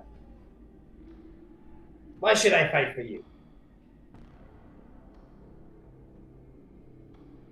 I assume for you it'll be fun. You'll get to kill many, many Iron Fae. And if you don't join us now, the Iron Fae will simply find you later and you'll be outnumbered.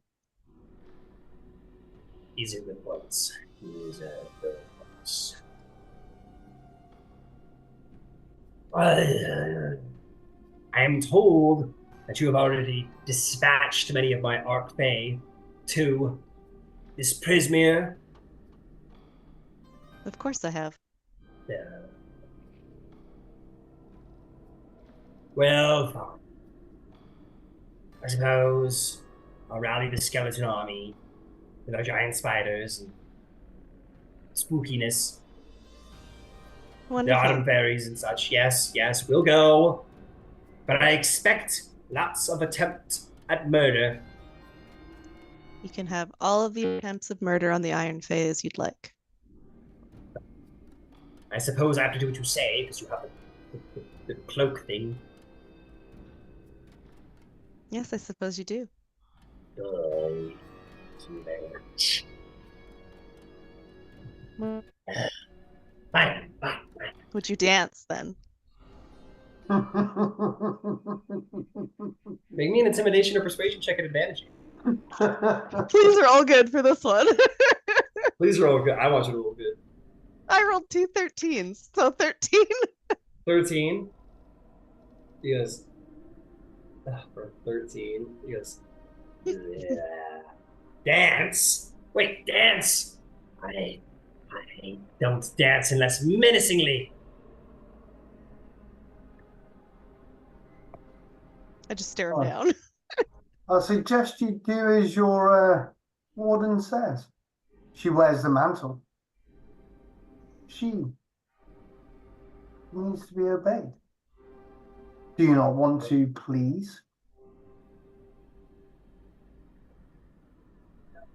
I make the mantle switch a little.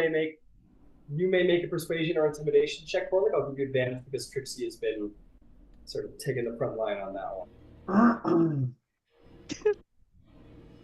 I want this to work. 22 then. He's sort of like on either. Yeah, he sort of looks to his left and there's like some skeletons that are like watching him, and he looks to his right and he sees like the Prince of Twilight who's like looks very excited to see this, and he goes, "Oh, this is very spooky, but you'll stand up with a click and a clack, and he will do a very spooky skeleton dance. I am the Skeleton King." He'll turn around his staff like a baton, clickety clack, and he'll turn his head all the way around and all kinds of shit. But he looks Obviously, very that like song Skeleton starts playing. yeah. The song Skeleton. It's spooky, scary skeletons. It's literally a song. Oh right, spooky skeletons. Spooky Yeah. skeletons. Yeah, all of the skeletons on the outside start going spooky skeleton, and he starts dancing, and he kind of like gets into it. He's like, yeah, and he's like, I haven't danced in eons, and he rolls a natural 20. He does a pretty good skeleton dance, and he does it with and like it definitely becomes like a full musical in this moment. Like like he's fully like singing in the rain, and he's like singing. There's like a bone street light, and he like does a little spin around it, and he's like I just want to murder in the spooky rain, and like he goes off, and all the skeletons are dancing behind him. It's a full like Beauty and the Beast like Be Our Guest sort of rendition of things, except they're all skeletons and spiders and scary things, and in the end, it's a huge thing, and he's like. So I just turned to Trixie when he's about to finish. Shall we go? Yes, we shall see you in Prismere. He's like not listening. He's hitting the crescendo of his musical number, and he's like, "Oh yeah, the skeletons, let's go!" And he's he's just like at the high crescendo of his musical number, and you guys just leave. Yeah, he's at the height of his song. He's gotten into it for you. He's doing his best. And there's like spinning around the cameraman's like going up in the sky. And he's like up into the sky. And he's like, and they're all done. And they're like, they don't have lungs. But they're all, and you're both gone. You're left halfway. Trixie just creating arch nemesis for herself all over the place. He's like, oh, I hate her. He loved it. And the skeleton army will. No, he doesn't hate you because you made him dance. At that point, he hates you because you left while he was dancing. Like, told me to dance. I gave it my all. It's the best dance I had, and no appreciation for the skeleons. And will march his skeleton army very glumly towards Prismere at your presence. And we'll remind you, there are a couple of other Archfey here in the Fall Court that are the leaders of cities. There's 3 of them. There's Okay. Voya, the Duchess of Seasons, who's the queen of the city of Methrenbane. There is Callian Thrain, the ranger lord of Sinalestra, the fading city. And lastly, there is Chandria, the lady of Astrazalin, the city of stars, who are kind of beholden to the Skeleton King, but not really. They're kind of leaders of their own magnificent cities. But if you want, you could sort of like and put the call out to bring them forward, because they're Archfey. I will do that from the Skeleton King's palace. Got it. With that, you put another call out and you summon forth the remaining powers of the Fall Court to come forth and join you. Join you in your execution. Very well. Is there anything else you'd all like to do in Fallland as the season of fall, its leader, and its cities have been called to arms? I think we got everyone. I even got the trees last time, so. Yeah. Okay. All right. With that, you guys can head back to Prismere. I will just tree stride us right back to the palace. Absolutely. Yeah. Tree stride back to the palace. And with that, the Feywild will be, for the most part, united. But let's go ahead and take our break. It's about that time. It's a good time to do that. And when we come back, we will take stock of any final things that need to take stock of, final battle plans, and so on and so forth. And the war can begin.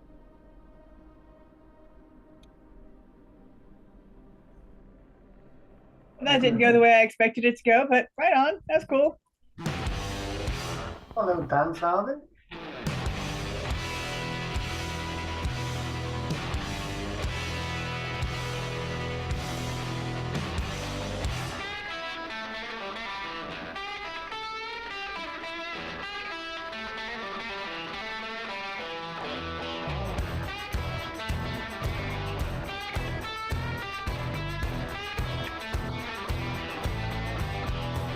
Can't fight the temptation when you get the vibration. Won't do you no good. It won't do you no good. You better start rolling when you hear the man calling. It won't do you no good. It won't do you no good. No, you don't mind. If you don't mind, hell, I'll never mind.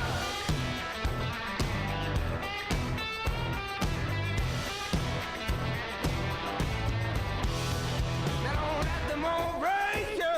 Let the feeling come take you. It won't do you no good. It won't do you no good. When you know I got fever, so when you hit me right, you know you might as well. It won't do you no good. Said it won't do you no good. And I said, kiss your baby goodbye. Come on, low, it's alright. Heaven knows they wanna break you apart. Yeah, kiss your baby goodbye. Come on, low, it's alright. You never know unless you give it a try. Oh, baby.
Okay, I'm gonna put you out of the room if you keep doing that.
I asked you to get a cake or something.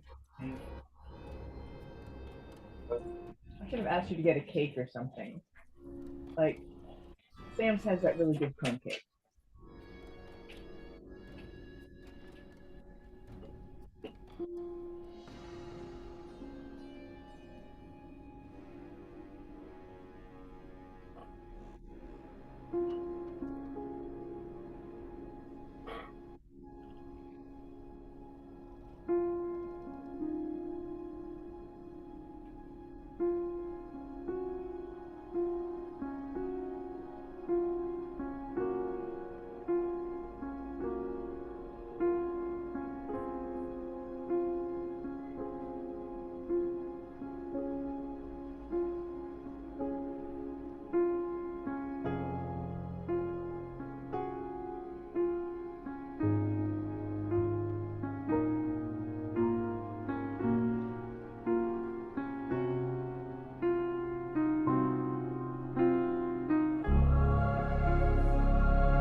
I'm gonna finish my drink and then I'm probably gonna have some ice cream actually. That does sound good. No, I love the candle, but I don't want to just burn it continually. If you notice, I burn them. I'll burn them for a little while, and I blow them out, and I burn them for a little while, and I blow them out. Like, because I feel like if I just let them burn for long periods of time, that they don't last as long, and I worry that I burned the candle for too long at once, and that's why it lasted about a month. But like, if you look down to the, like, we might be at a place where it's best for you to scrape out the wax and put it in the bedroom. The wax is full right now. We got 10% off. Man, I can't wait until you can actually do stuff again. Another week will be fine. It'll be fine. It'll be fine. No, not a week. 24th. No.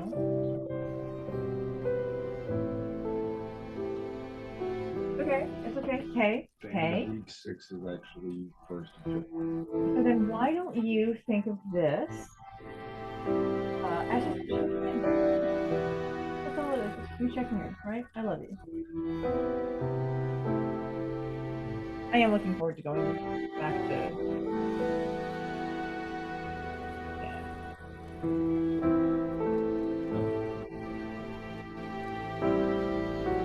and that is unnerving to me. Starting, but I will.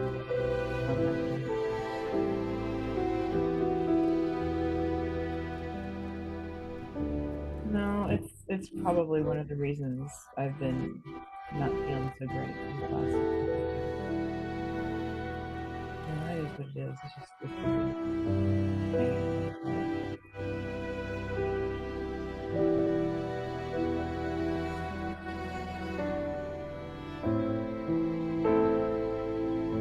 I don't know that this has been brought up in the board yet because to them, it's not a matter of urgency.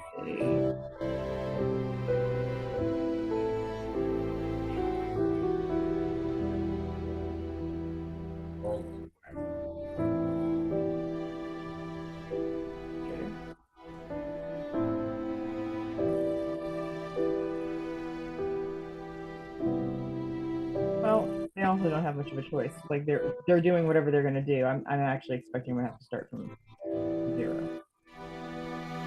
Which, with the support of the hospital, it is what it is.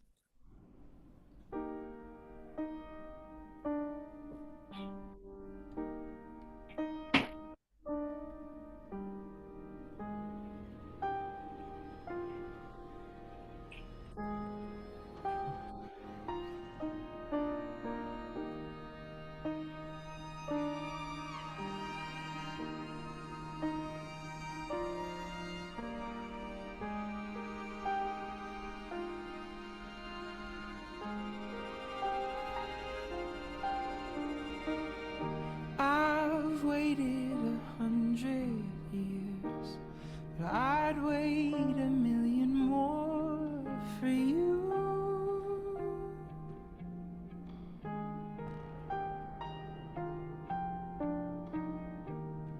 Nothing prepared me for what the privilege of being yours would do.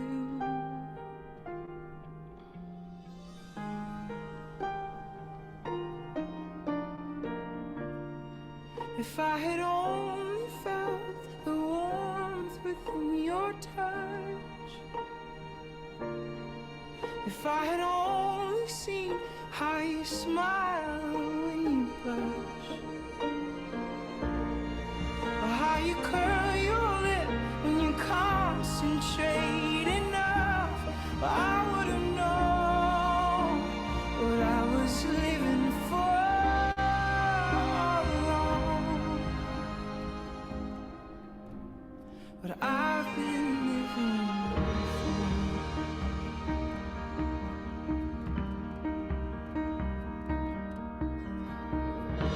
Your love is my turning page, where only the sweetest words remain.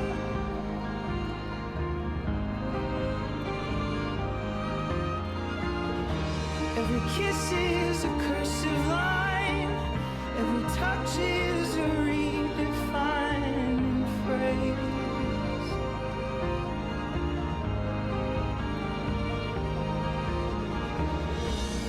I surrender who I've been for who you are. Nothing makes me stronger than your fragile heart. If I had only felt how it feels to be yours, well, I would have known what I've been living for all along. What I've been living for.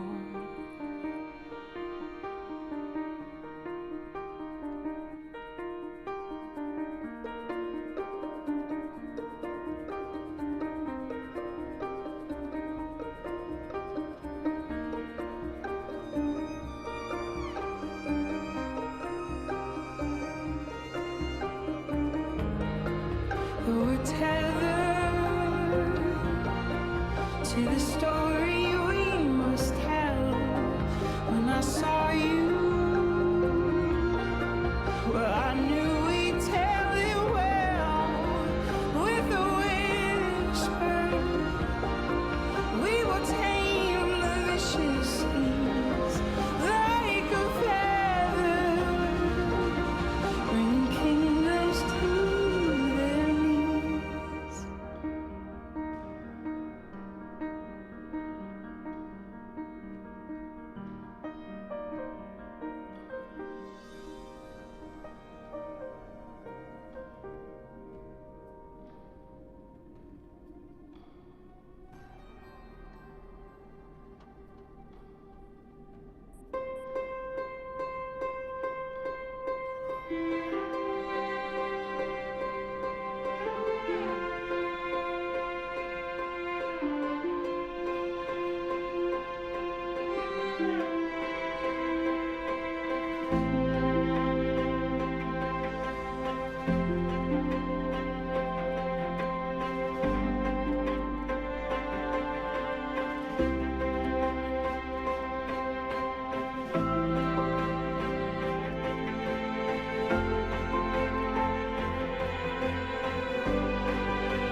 Oh, thanks.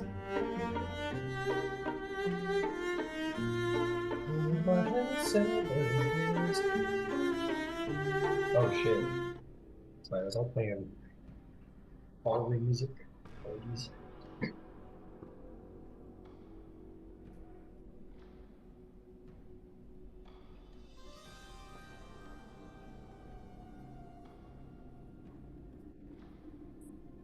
Alright, I think everyone's here. We can get up to it. Okay, let's return to Grismere. Perfect. Alright. You all return to prison. Does anybody have anything they need to do immediately upon your return? I'll say that, like, Vivienne and Tam Lin, you guys come up the mountainside. The gates open for you, and after a long day of hiking, Vivienne's like, "Why didn't you bring out Angus?" And he's like, "Oh, I forgot. Oh, that's too bad." And in that moment, Orlick, Trixie, and Brock appear. They're like right in front of you guys out of teleportation. Yeah. Looking fresh and sipping apple cider from their realm. Yeah, they're like, "What took you so long? You were actually walking? Use your feet." We're level 19, silly. Vivian's gonna look to Tam Lin with an arched eyebrow. You know what? Now that I think about it, didn't you guys take Angus with you? That's right, they did take Angus. Oh, you guys, that's true. You guys did steal Angus and then take Took him with Angus you. I know. along when they went to the winter realm. Yeah, he kind of mooed at you guys, and you're like, "All right, you're coming with us," and just took Angus with you for shifts. I think I remember that. But we forgot. So did we just leave him back there? Nah, we'll say Angus is with you guys. It's all good. We Just forgot like Brock's about been him, but following. he's been following us. Yeah, he's just been after you guys the whole time. Yeah, so yeah, Vivian, you're like, "Can you bring Angus down?" I'm like, "Oh, I forgot. I don't know where he is." And then suddenly they all poof into existence with Angus.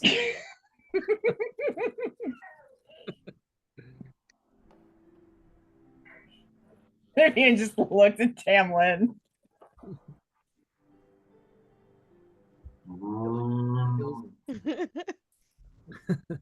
How'd you guys do? Oh, remarkably well, actually. We have the support of both the summer court and the spring court. So, yet another thing for which we did not need Jace, I suppose.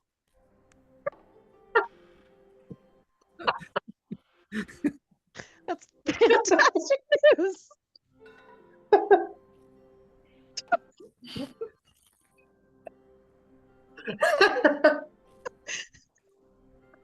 No.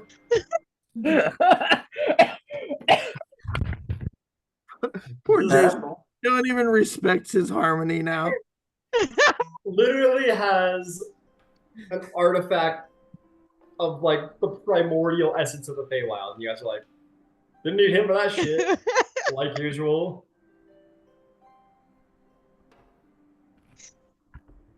I straight up choked on my drink. I saw that. That's great to hear. We did really good too. We got everybody from, the fall area, and Brock did really good in the winter lands.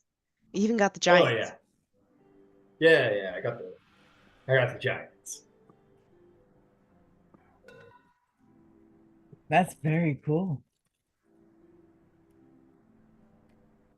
Should we see if Sibilna's back yet? That sounds great.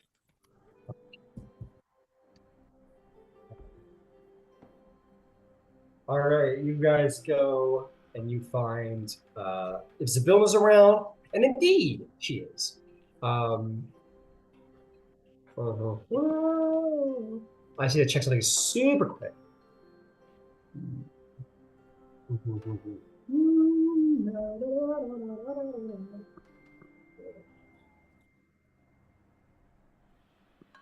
Oh, is that any features?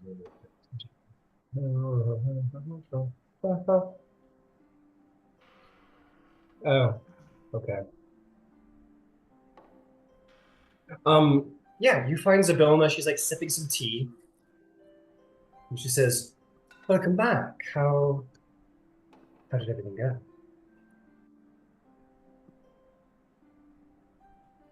Wonderful all around, apparently. Excellent. Just Good to about hear. everybody is on their way here. Wonderful.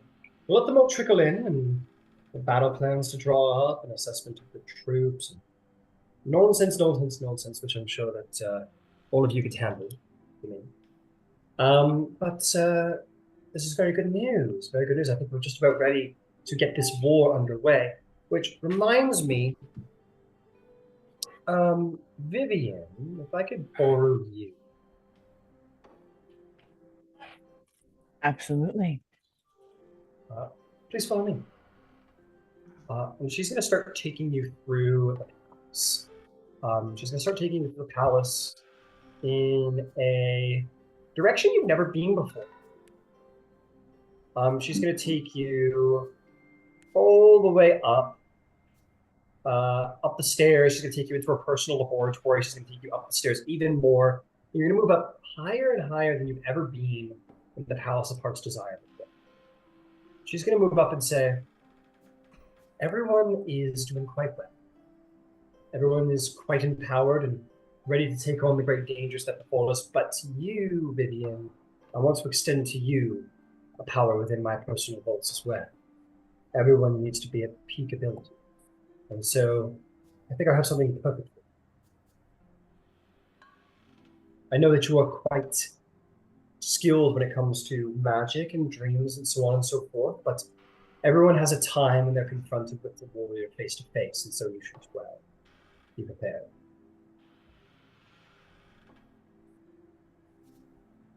So she's going to take you all the way up to the topmost floor in the entire palace, and she is going to wave her hand at the door, and this magnificent, like, many locks. There's like 5 huge locks all binding and bound this thing, and she sort of puts a lock in one, unlocks it and waves her hand, and locks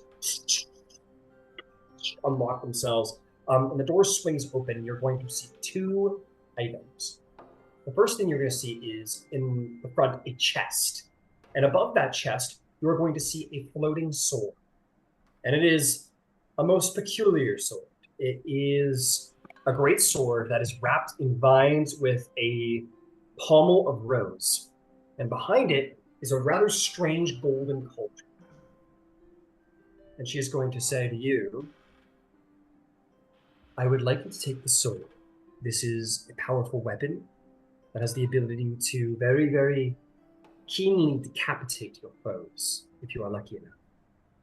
It is a weapon called Snicker-Snack, and it should guide you through the force of not your strength, but through your charisma, rather than them. You should be a proficient warrior with it without need of great might. It'll handle the rest.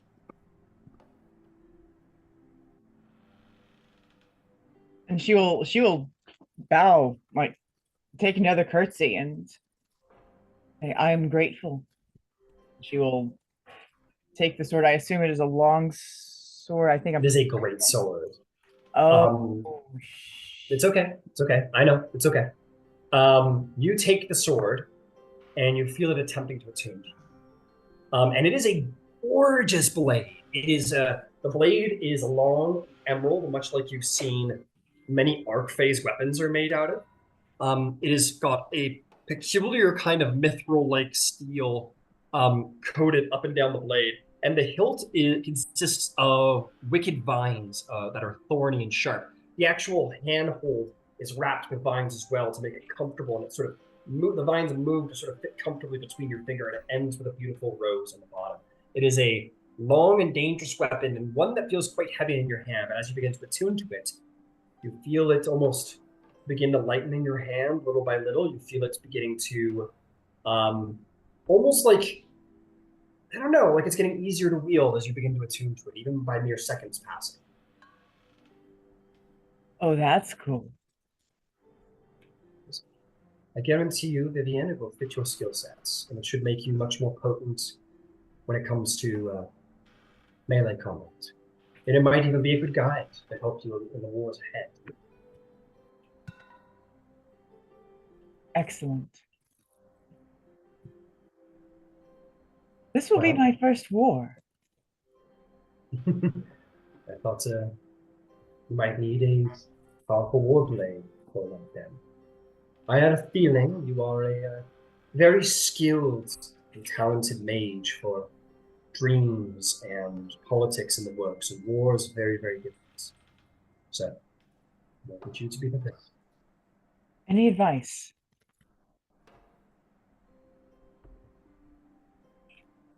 She thinks. She says, in the end, be ruthless. If you want to win a war, there's no place for mercy. Do not leave an enemy to rise to fight you again another day. Do not make that mistake. Mercy is for the weak. I can do that. Very good.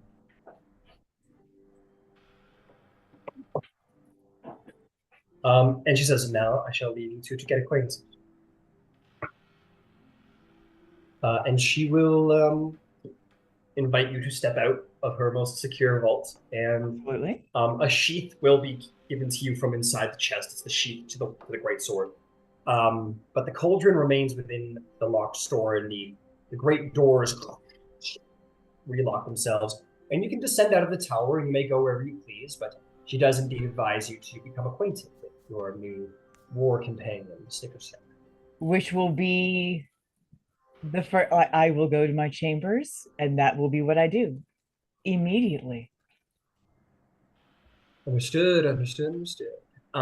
You complete your attunement after a little while, and as you do so, you hear a voice begin to fill your head. And you hear it say, "Oh, so you're who's decided I should be fighting alongside. Yes? Yes. Well, you'll need to earn my trust. There's nothing else to be said. If you want to be a great warrior, I will not be wielded by any old mage that my hilt is thrown at. Mark me, I am a great sword, and also a great sword, and I will not be wielded lightly."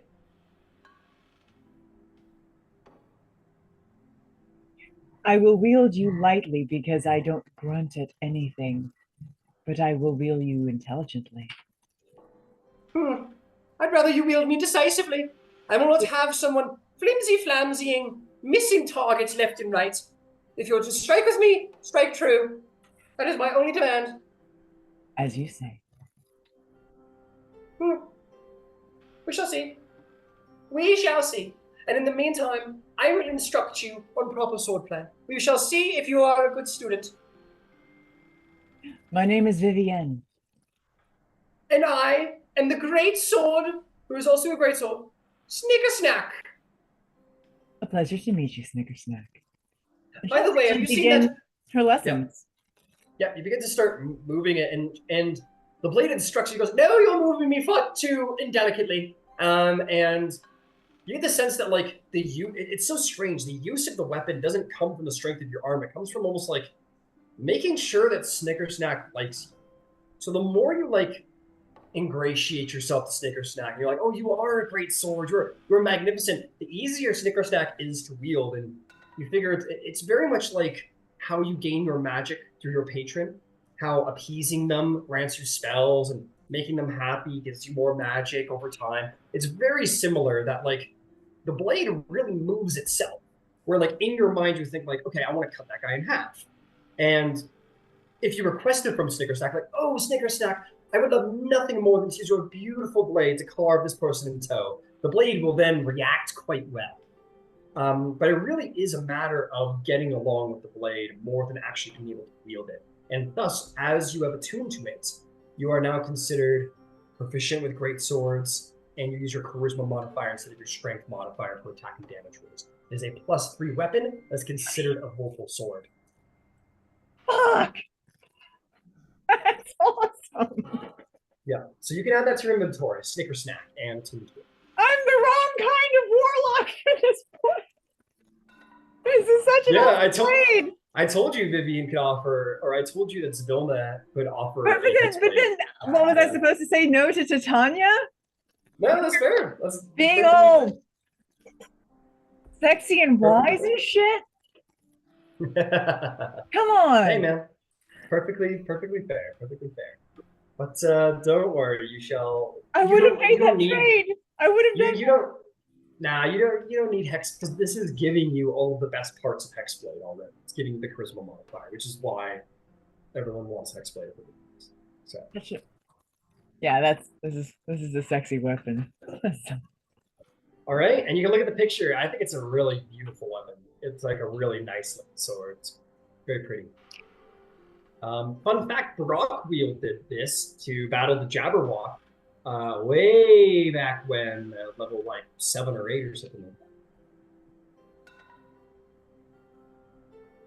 Oh, that is fun.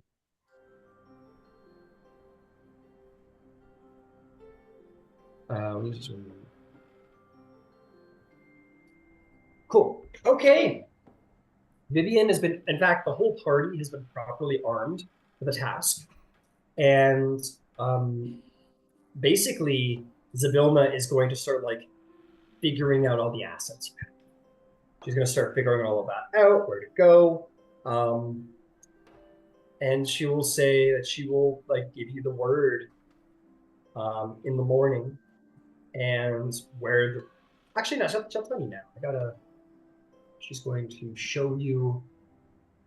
Yeah, so she's going to invite you into her laboratory, which has basically been reworked into a bit of a war room. There's a huge war table in there, and she's going to take you to her her old chambers where you all used to meet after missions.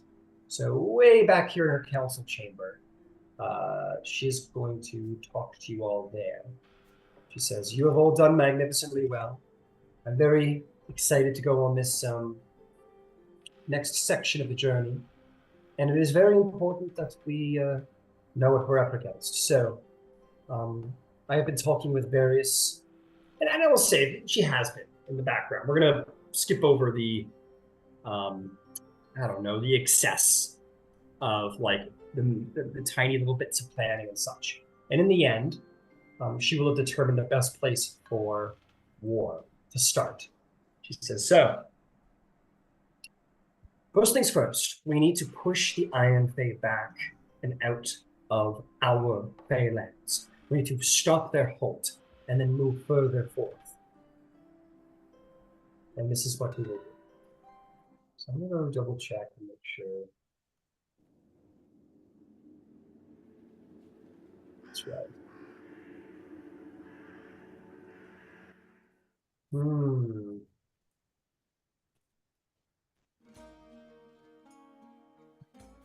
So I'm going to roll a little dice quick. Okay. So she says, so first things first. They have moved. They are between the autumn and summer lands, and we'll need to push them out of both before we can essentially pincer them into their own lands and make advances upon their own state. So she'll sort of give you the idea that like they're spreading between summer and autumn, and our forces need to pin them back in and then push them up into their lands to attack. Says, so, you are my war council. The first thing I would ask you is this. Should we rally all of our forces in either the summer or autumn lands, or should we divide and conquer? I believe that it would be best to divide and conquer. We have enough force. If we stay on one side, they'll just go to the other instead of going to where we need them to. So I believe splitting the forces, both sides, pincer them down. Very well. I'm inclined to agree. Now, this is where things will become somewhat complicated. Is that you are to be my generals on this war, as clearly you're proven. If anything, at this point, I am advisory to all of you. You all hold the harmonies, and it is the Feywild that now bends to the harmonies' wills. So, we shall work together, and we shall push them there. So, the battlefields are as such. We need to do a proper scout to determine where the enemy actually lies. All we know at this time is that here, upon this battlefield, they have marshaled their forces in the highlands beyond, taking a defensive position there. As I said, we will need to send scouts to properly figure out what forces they have, how they've mustered themselves, and the same in the Summerlands. So, how would you like to handle this? Would you like to marshal forces and move them in now, or send scouts and possibly give them the chance to cross the river in advance? No, I believe we need to send a small troop to scout both areas. I'm willing to lead one of the groups to one of the areas. I'm capable of that. So, Yeah. I very would, well. think, I would think that among our very substantial resources, we probably have quite a number among us who are able to subtly scout without stirring too much of a rise. I mean, surely those of the forest can move quietly through the trees, etc. There've got to be elementals who can place themselves in different areas. Very well. And you, I assume, wish to take the same tactic in the Summerlands. We'll talk of that soon, but you wish to take the tactic of marshalling forces while a scout is made to sort of deter them from an immediate advance. Very well. Now, I would wish you all remain as one.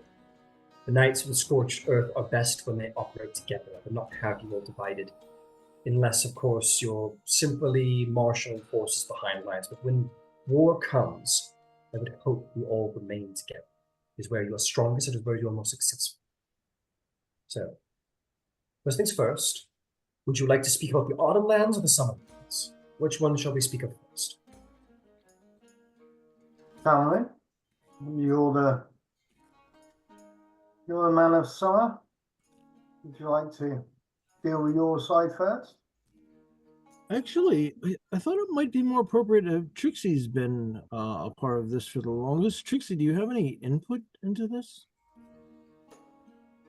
Well, I think while we're sending scouts for both sides, once we figured out where they are, that hold on to the harmonies can maybe slowly and stealthily make the area that they would run to a little more difficult to get through before we actually attack them.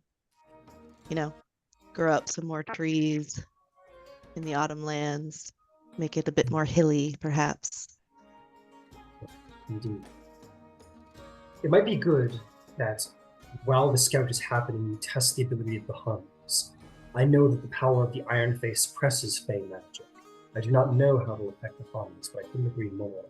To be able to influence the terrain, I believe in many documentations of war is victory. I have had the privilege of battlefield combat in the past, as Orlick has as well, I believe. Generally, you'll find toward the front, usually, and off to the periphery, generally there are small groups that tend to range forward and scatter a little at the very front end, assuming they're not immediately facing a concentrated enemy. So I would think that if we, showed up at either of those ends with substantial force, that might be an appropriate proving grounds for what we can expect on a larger scale once we've waded into the denser concentrations of Iron Fey, I would assume. A skirmishers, you Sure. Yes, essentially. harass Right? their forces. Essentially, right? Yeah, skirmishing Yes. on the periphery in order to kind of get a feel for what we might expect as their forces become more concentrated. Excellent. Very well. So we have a very with these tactics in mind, scout skirmishes, and then of course marshalling actual bulk forces will be the tactics for this first phase. So scout, skirmish, and marshal. If I may add, if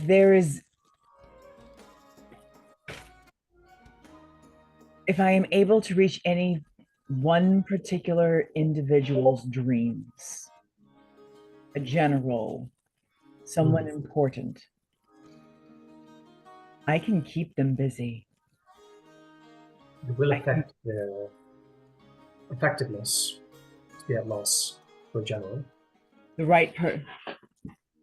Affecting the right person could create chaos on that side.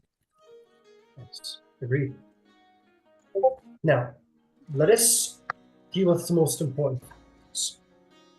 Whatever you do not marshal to the Fall Lands will be marshaled to the Summer Lands, and we have a great many forces at our beck and call. Now, keep in mind that though chances are we are going to vastly outnumber the Iron Fae, they are, on average, far superior warriors to ours, as they're very touch slaves Fae.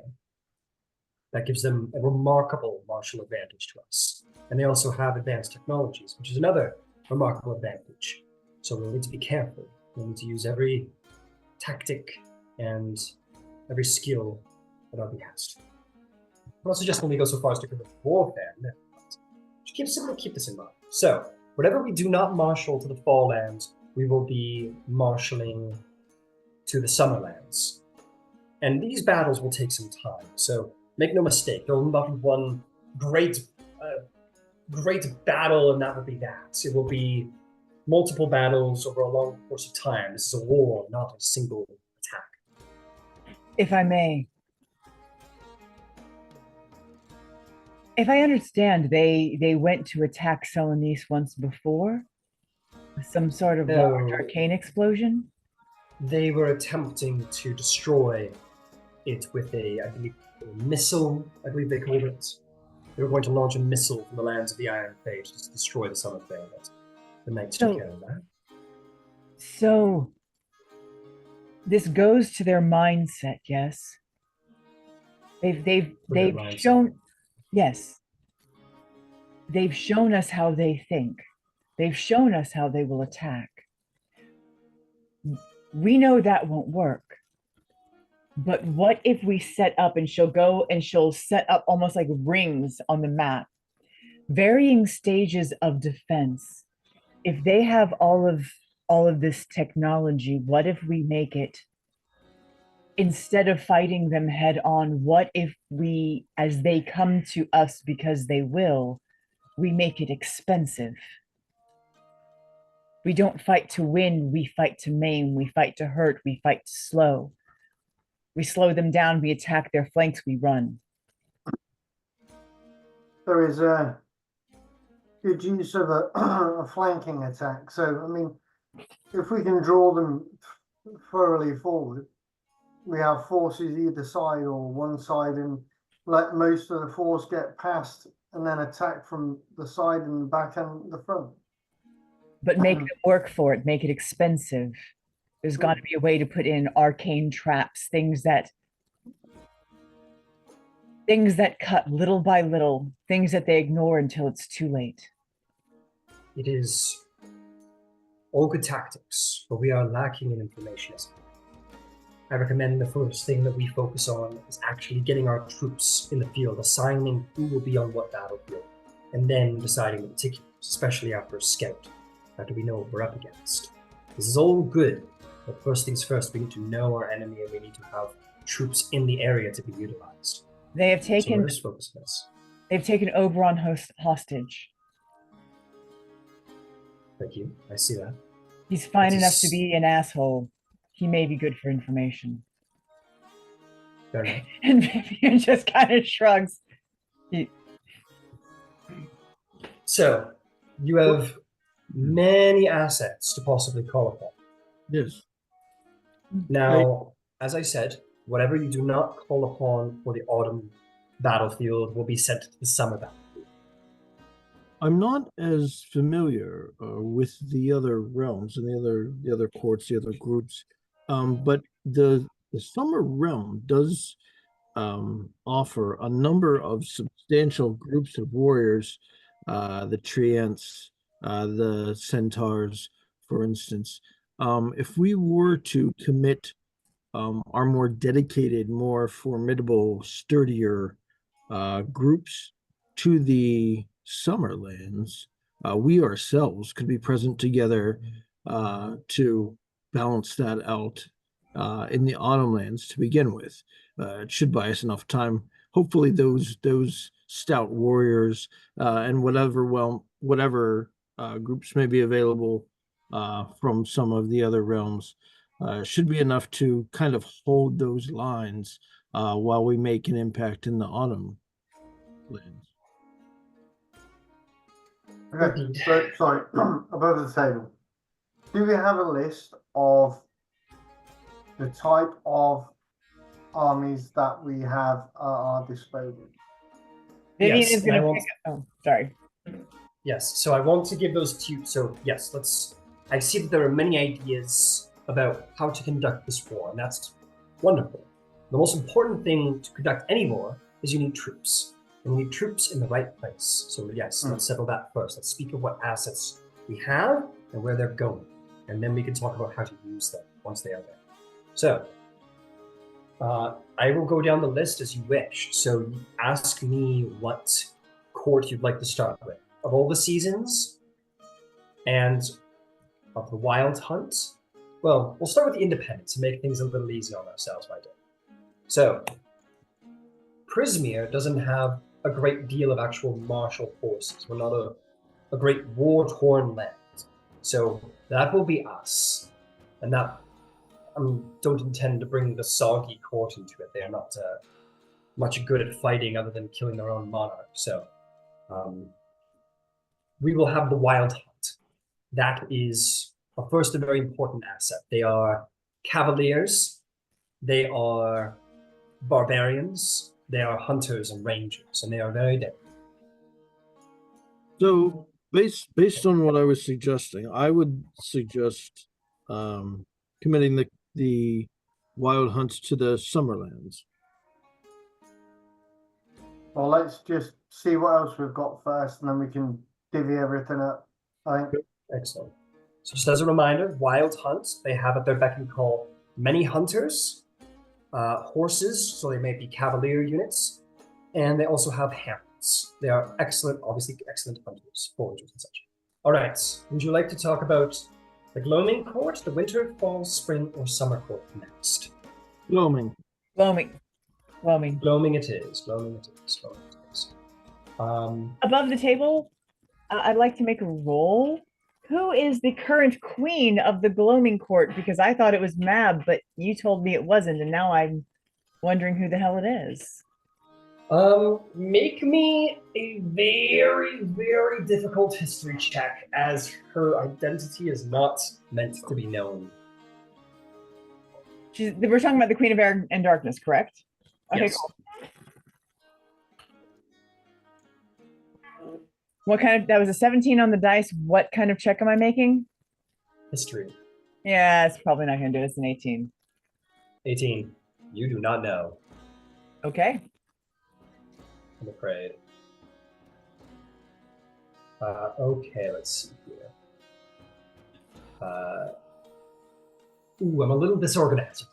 Sorry, you'll have to bear with me. I'm a little tiny bit disorganized when it comes to the Gloaming Court. So first and foremost, the Queen of Air and Darkness, she will not be fighting on the front battle. She will not be sharing a battlefield with Titania, which is fair. She can keep an eye on things around, but she will be bringing her most potent ally, which is the Witch King. And the Witch King brings with him, as he is a sergeant of sorts. Man, give me just a moment, sorry. I'm just trying to figure out his allies, because I know he has command over some very mean dudes. Witch King. No.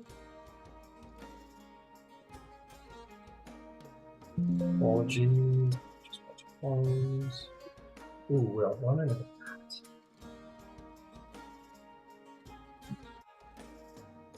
that. Okay, let's see. I'm saying people are going to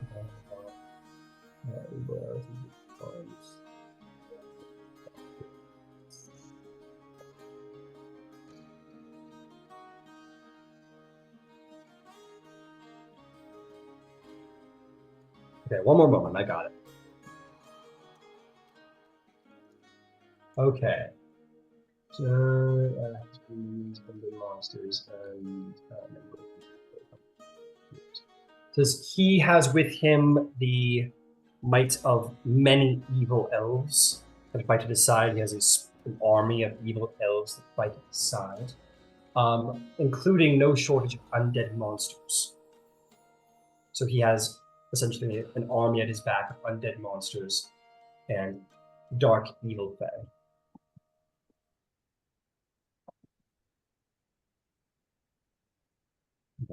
Down.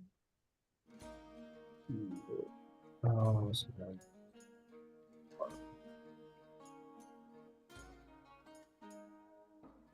He has also been offered by the Queen of Air and Darkness her most potent minions, Arcane Stalkers. They are rogues that specialize in destroying magic users. They are mage killers, essentially, rogues.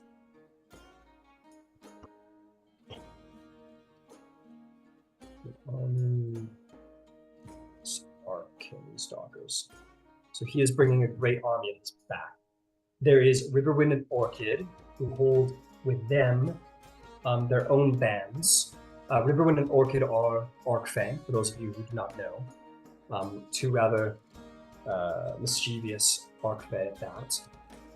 Riverwind carries with him... Oh, no, it's Orchid. Orchid has at her side a small band of warrioresses, warrior women known as the Everflowers. Are they? They're called the Everflowers, and they are magical warriors. They're like Eldritch Knights. That's the way to think of them. It's a small band of Everflowers. There is the Goblin King, who also has at his back a small goblin army. He commands all the goblins of the Feywild. And then there is the Prince of Twilight, who does not have troops per se, but he himself is a master trickster and a master of illusions. And that is the Gloaming Core. So, to review, the Witch King brings an actual army. He brings evil elves and undead in his army with Arcane Stalkers. Arcane Stalkers are rogues that specialize in defeating mages, and then evil elves in the undead army speak for themselves. There's Riverwind and Orchid, who bring a small band of warrioresses known as the Everflowers, who are skilled mages. There's the Goblin King, who brings many goblins at his beck and call. And last, the Prince of Twilight, who brings no troops, but he is a master trickster and very stealthy illusionist. And those are the troops of the Gloaming Court.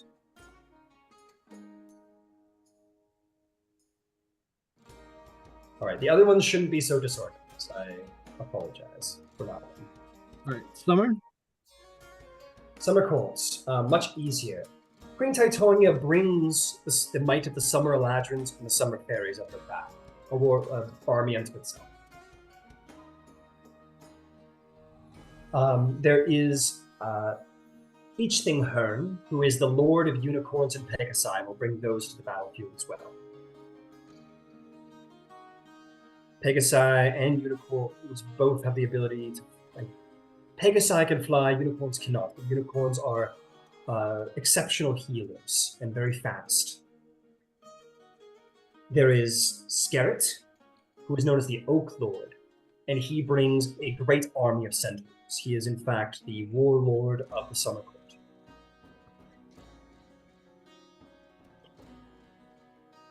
There is the Arc-Fae.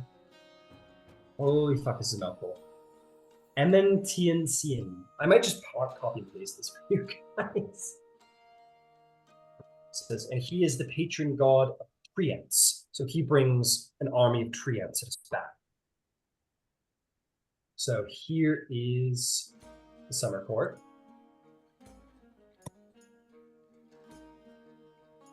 I'll give you the gloaming court as well.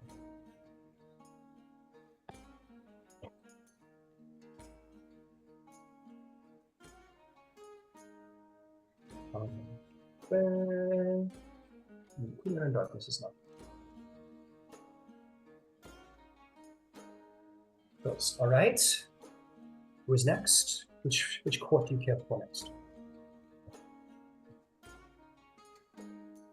Go with spring, may as well. Spring, may as well. Queen Morgan Le Fay, the Lady of Swans, does come with her own retinue of swan women. I frankly am not certain about how actually powerful they are. I know the Lady of Swans, Morgan Le Fay, is quite potent. But they bring with them a number of giant swans to fly upon, and the actual swan maidens are they command water quite exceptionally. They're water mages, that's what. If we can get their forces anywhere near water. Very potent. Yeah. There is the mischief-loving god Nathira Squaltach, who is the god of fairy dragons and pseudo-dragons. Could be good spies, possibly. There is the Archfey Squalich, that is the court jester of the summer court, but more importantly, he's the patron of leprechauns. And leprechauns tend to be tricksters unto themselves, could be quite helpful. There is Veronestra, who is the Archfey patroness of dryads, nymphs, and sylphs, who are exceptional in the use of charms. And then there's the Archfey Tuxel, who's the trinket lord. They say he's sort of the lord of lost things. I'm not admittedly sure how helpful he can be, but perhaps you might find a creative use for him.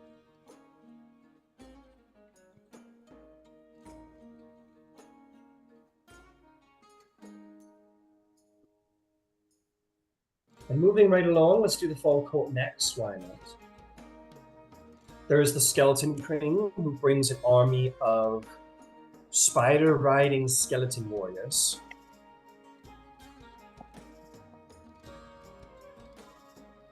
So, cavaliers of sort.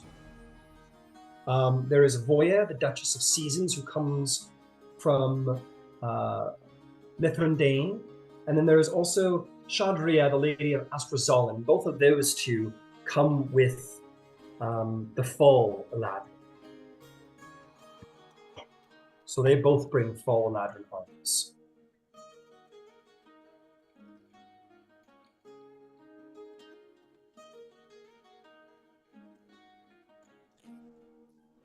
Emperors. Both in that too. I know this is going back a bit, but what does the Trinket Lord do again? He's his domain of desire is called the Island of Lost Toys. And essentially the fairy tale goes that when people lose a sock or a child loses their toy and they don't know where it went, they end up with the Trinket Lord. He's the keeper of lost things, essentially.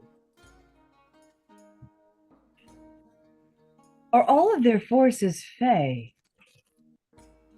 All of whose forces? Well, we're fighting the Iron Fey, but are they all... Are there any humans or mortals among them? Are there anyone who would be That will require acceptable to my scouts. realm? That will require us to scout their troops first before we can know that for certain. I would like to know how many mortals are among them. Well, let us continue with the troops. We're almost through. And once we have, we can sort of which battlefield they will lie on and who is going to tend to the scouting. And then maybe we'll have our answer. All right, so where was I? Yes. So Voya and Chaldre will each bring a full Eladrin and Fairy army, which is quite a lot. And then there's, of course, Calanon Thray, the Ranger Lord, who brings with him an army of Rangers. Not army per se, but more like a war band, I suppose. There is the Lady of Leaves, who is ruler of the Harvest Maidens, who, similar to the nymphs, are quite charming, but they also can be quite a lot more deadly.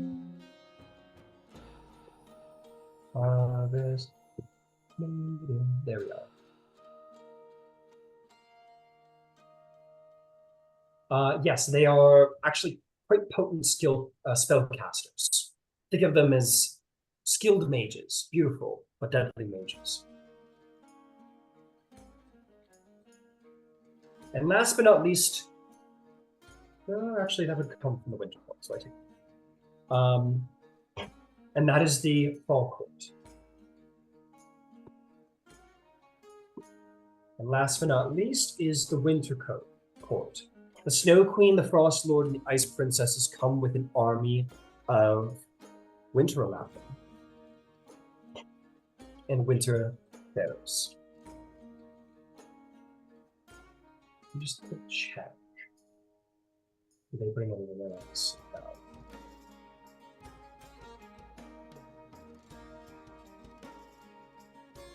No, that's rather the extent of it.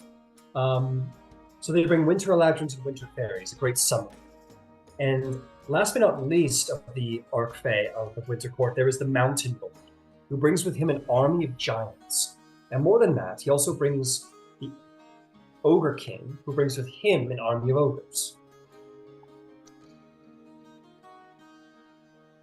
And that is the armies we have assembled.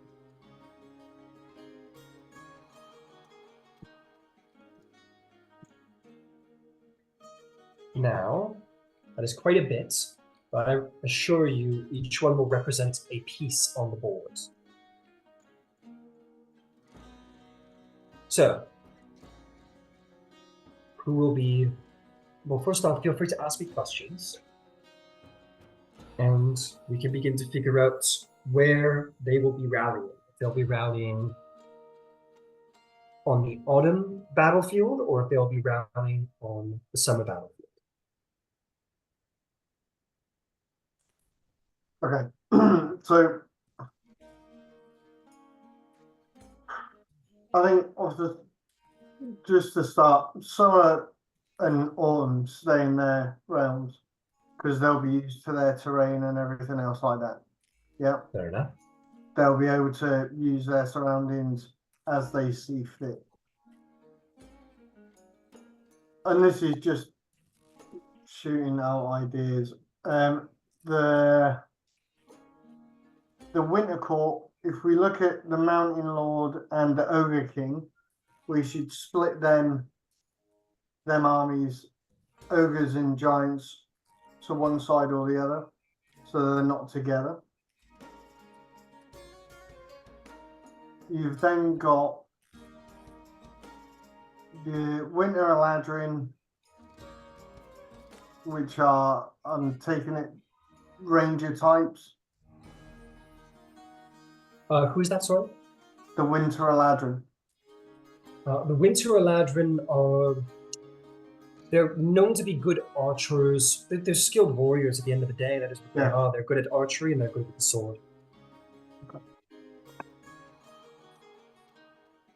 So I think we keep them on, say, the autumn side, the rest of the Winter Court. So say the Ogre King goes to the summer, the rest of the Winter Court stays in autumn.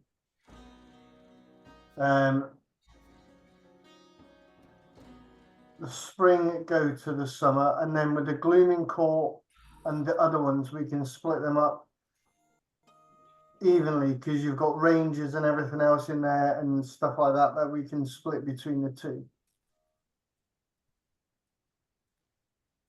to even it out, so that we've got some tricksters and rogues or rangers and what have you to lead and scout ahead. And then you've got the heavier artillery behind. Because especially with the likes of the arcane stalkers and the elves, and not the elves, who are they? The swan maidens. We should really have them split because they can most probably do the similar sort of things on either side. So we're balancing out that kind of thing. May I make a suggestion? We do have someone who's on the inside, kind of. I can send a message to my brother and see if I can get some intelligence if he was paying attention to how they were deployed. That it's a shot in the dark if you know my brother. He's passionate, not observant. But it's worth a shot if we want to see how their forces are deployed. Yeah, I think It's- definitely, you know, Any Armies- information we can get. armies and rangers on both sides, Mhm. treants on both sides, and then sneaky people kind of hitting them from both sides to scout because, you know, Yeah. on one side might be different than the other, and then we can probably help scout as well. And also, you know, talk to your brother. 'Cause And you've got also, the I summer know- fairies. Sorry. Go on. I know you said we wouldn't get the soggy court involved, but if it comes down to and we need a distraction, I think they'd be perfect. And if they all die, then, you know, that's just speeding stuff along. That's quite fair. And she'll commit the Saki court forces. They have been Speaking wanting of to which, fight regardless. the two people, is there a place on the front for them? 2 people. Tube. Oh. Trixie, help me out. Oh, I understand. You mean They will be that our crazy cultic fucking religion that's popped up with gun-toting goblins and shit The on my two. staff. Yes, them. We should. I was thinking we should commit them someplace close to the front. They can just go sell their religion to the Iron Fae. No, really. We should put them towards the front lines if we are able to. Are we able to do that? It would just solve the problem other than making it bigger. Dear God, what if they were successful, Trixie? I'm sensing a dual purpose in this. The Iron Fae won't care about the two people. They'll just kill them.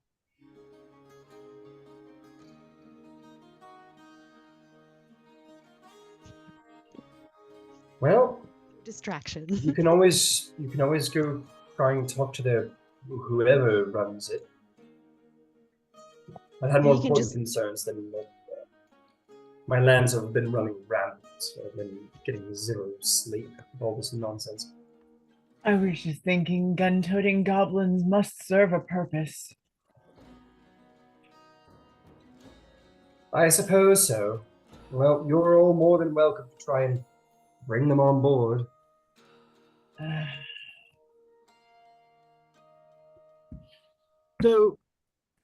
So far, and according to Horlick's plan, we've been discussing the idea of essentially separating out 2 relatively even sides. That is one certainly a viable option. I was suggesting something slightly different, which was that we overload one side with the forces that we have at our disposal, and that we in turn take those not used on the stronger side, the stronger martial side, that we take them on the side with us to sort of counterbalance that. I don't, as Lady Fiona suggested, we ourselves may not want to be split between the 2 sides. So I figured if we're on one side, perhaps it might serve best to overload the other side with an overwhelming amount of martial capability. Just an alternative. What if we're not on the sides, but we're on the end? So we have the two pushing them all in, and then we push them out from the end, along Yeah, with a couple of the stronger archers with us. from the front or from the back? Which end? From the bottom, pushing them out of the Feywild, essentially, right? Forces squeeze them in, and then we push them out of Yeah, the Feywild. I suppose I was Bring talking. them all to a center point and then draw that way. Yeah, I think we're agreed that that's the overall plan. I was talking more about simply the initial stage where we're pushing them all to one point, which in order to get if they're Ying out, we're essentially talking about two different battlefronts at the beginning until we can get them all centered into a central location, right? I was talking about dealing with those two separate branches, essentially, the one that's in the summer realm and the one that's in the autumn realm. Obviously, we can't be in both places, or we could, but we would be split up, which she's suggesting we don't do. No, let's not do that. So I was saying, Sure, if we're going to be in one place, perhaps we make the other place martially stronger so that they're have an easier time, you know, standing up on their own without us.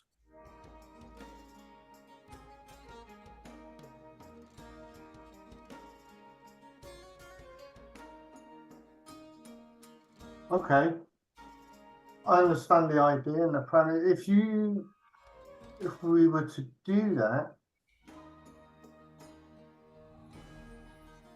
I mean, I'm not 100% sure how, what effect the harmonies are going to have, how potent we're going to be, but I'm assuming that gathering them in order to initiate this war suggests that we expect the combination of the four harmonies in the same place to be relatively significant in that place. I mean, we need to test that theory out, as the ladyship said. Sure. But looking at what we've got, sorry, carry on. No, just wanted to hop in there quick. So I'm just getting the pieces ready. So the full court is going to the autumn map. Who else? That might change. That's what we're just discussing. I see. All right. I will begin to place the summer fae and the summer stuff. So looking at the different courts that we've got, if we send everybody apart from, I would say, the independents, so spring, summer, autumn and winter all go to one side, and then we take the independents ourselves as a small skirmish to the other side. Because if you send that large group one way, I would imagine that a majority of the forces would tend to be drawn that way, leaving the smaller force to be able to infiltrate maybe a bit further.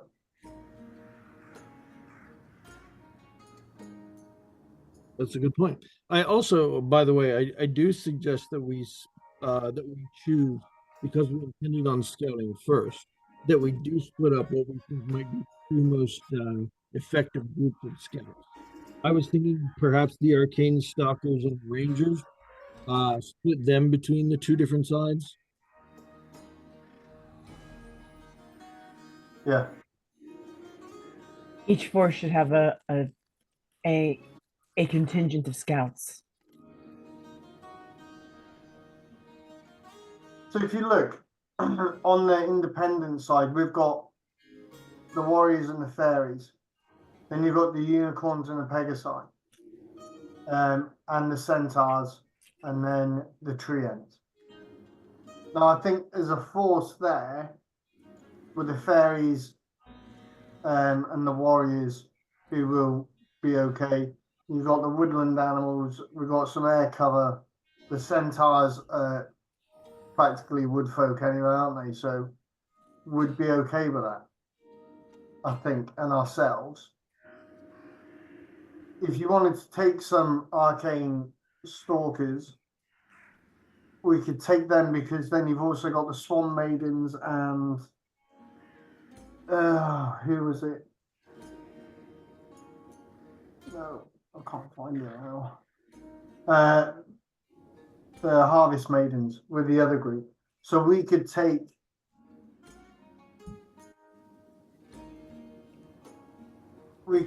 them, the Arcane Stalkers our side, and then push everybody else over the other way. That's essentially Horlick. That's essentially what very much along the lines of what I was suggesting. Yeah. So we take the smaller, less martially substantial groups like that along with us, and that we dedicate the more traditional battle hardened groups to the Okay. What does everybody else think?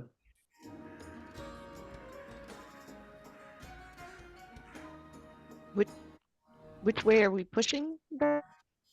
Well, I mean, that's a choice to be had. I mean, is everybody comfortable with us take us as the Scorched Knights going with the smaller group to one side, whichever side that may be, and then pushing the larger forces on the other side?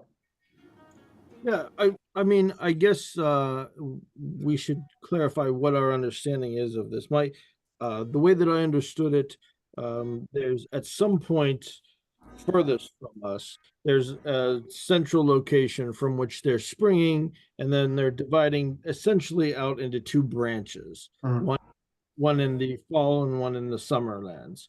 So I had envisioned it that we would essentially engage those two branches, the one in the fall lands and the one in the summer lands, and push them both backward simultaneously until we reach that point from which they're separating.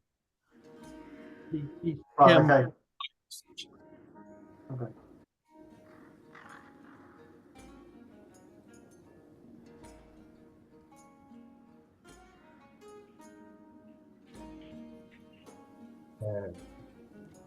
Or it sounds like we could also attempt to come at them from one side and force them all into one area. Rather than pushing back immediately, we could push laterally and force them into one area. I think if we were going to do that, we would need equal forces, because you need to push them from the flank and then come at them head on.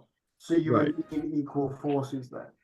Sure, I agree. I think that strategy probably works better with equal forces. I agree.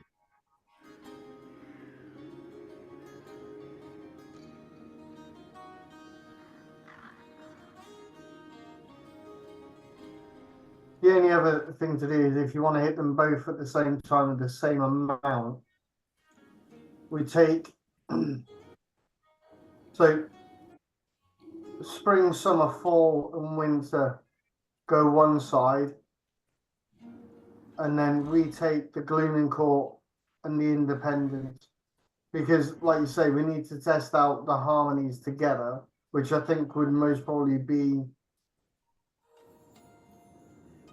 should work together as quite a big push.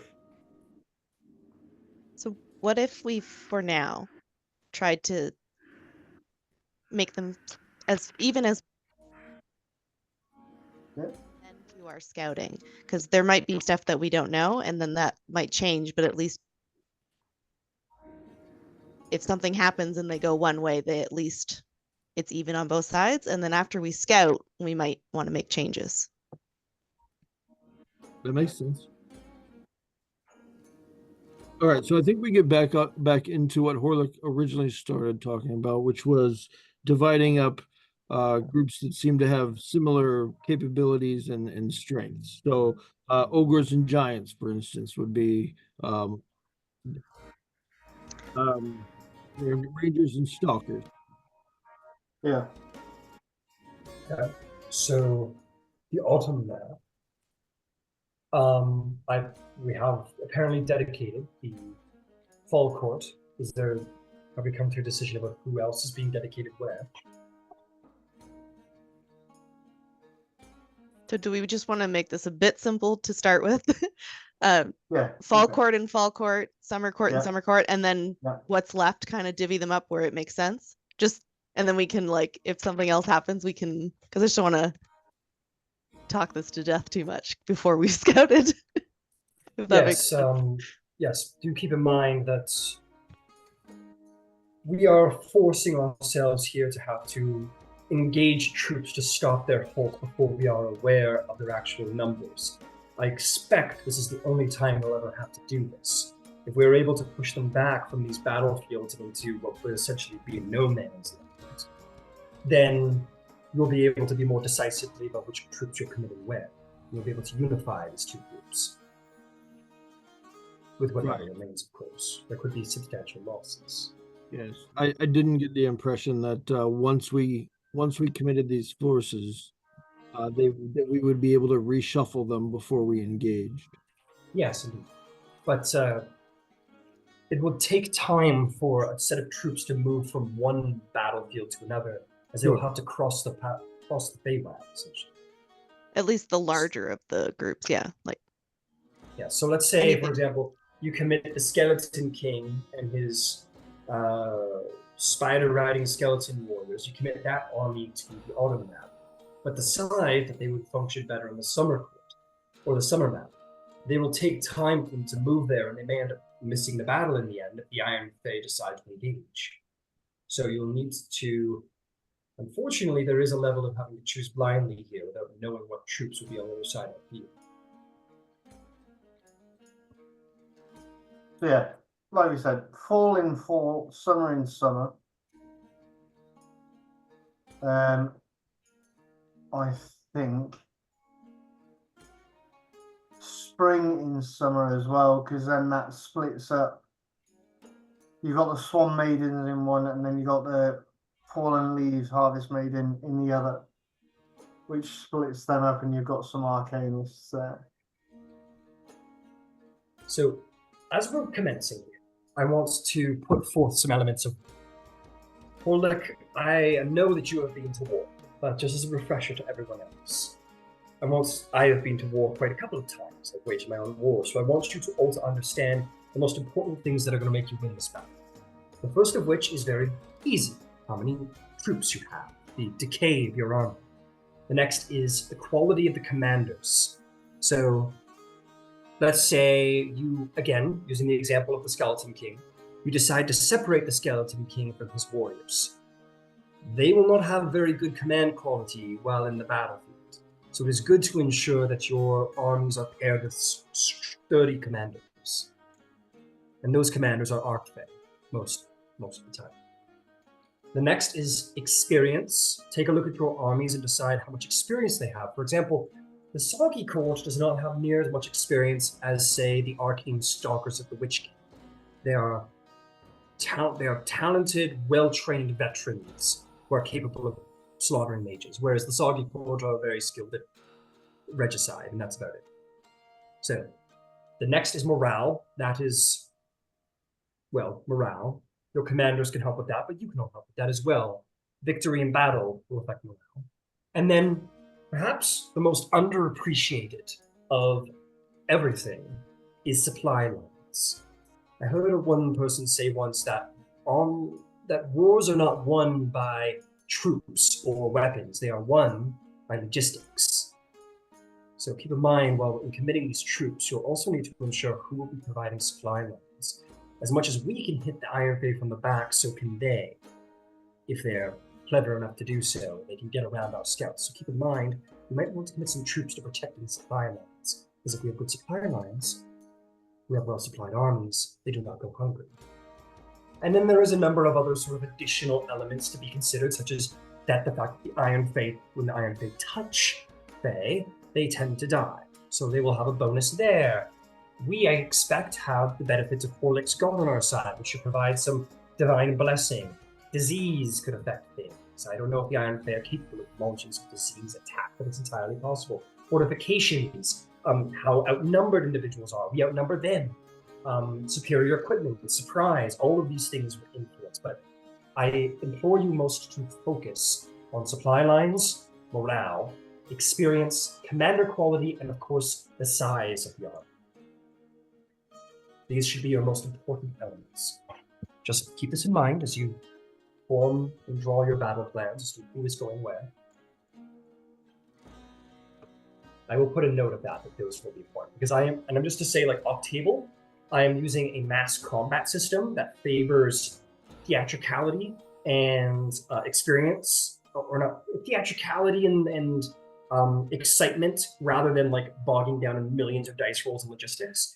So basically what we're going to do is we're going to, maybe you decide that you want to send these number of troops over here to commit a flank, while as these guys will attack forward. Those will be 2 instances of battles, and I'm going to roll opposed checks for each army based on their bonuses, such as supply lines, commanders, blessings of the gods, blah, blah, blah, blah, blah. So we do have some skeleton armies and some undead armies. They might not actually need as many things like food, so we could have them be a little farther away from the supply yes. route. So yeah, absolutely. So they will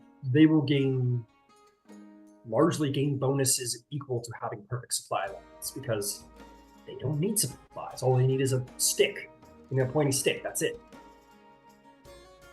And we keep the commanders with their people because, Yeah. we know the Witch King is really fucking awesome. So he'll be good pretty much wherever you put him.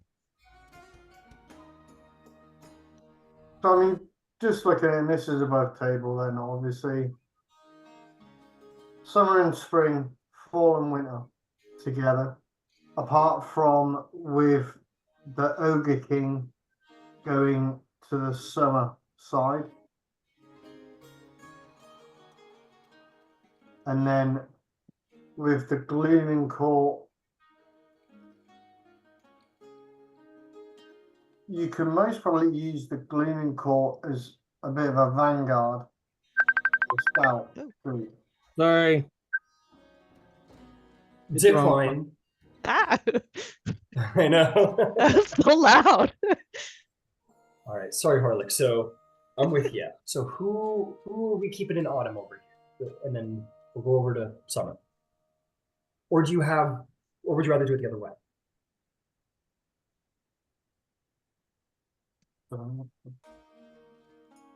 What's going on here?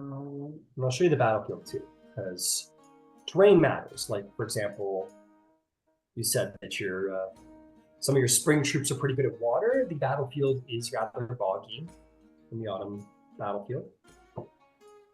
I mean, if we're trying to keep it somewhat even on both sides, the Glooming Court could be on the side that we're not on, because they're the kind of, and then same with the Wild Hunt. They're the extras. So if we're on one side, maybe we put the extras on the other side. That's fair. That's a good point. So Bowman will say, also keep in mind that while both of these instances of war will be going on, you, of course, all will be the most potent asset on the field. I expect where you go, there will be large victories. And you can all move a little bit faster for the power of teleportation. So, whereas troops from the autumn map armies cannot be moved so quickly, you may all decide that you are most needed on the summer map. So keep that in mind, that you are all a lot more flexible. Where you go, there will be more victory.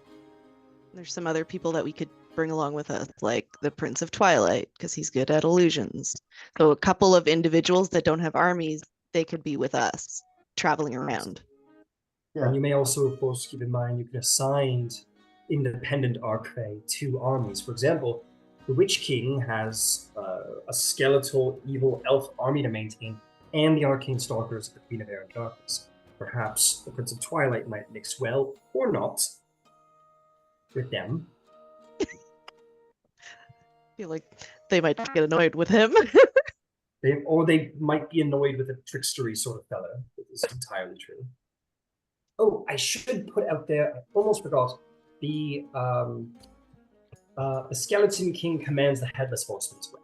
So, they're around too. And they're basically horse riders that spread fear. They're terrifying. So he has a great deal of cavalry.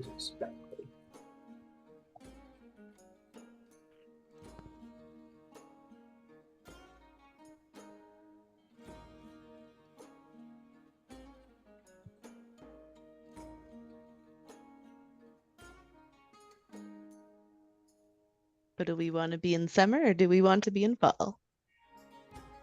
To start off, at least. I think we need to send out scouts to decide that.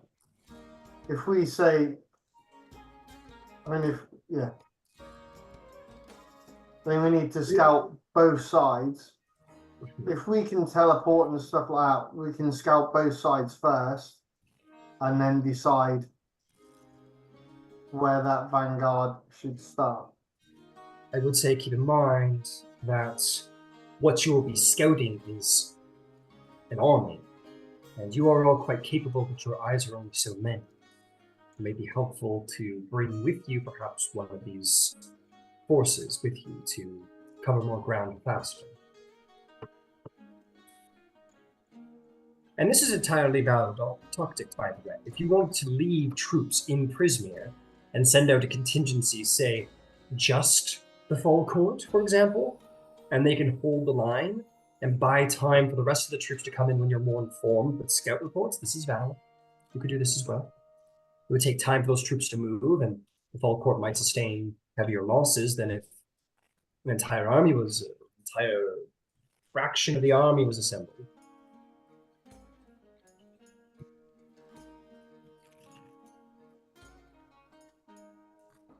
You do whatever your little heart's desire. I would like to know how they're deployed before we fully commit.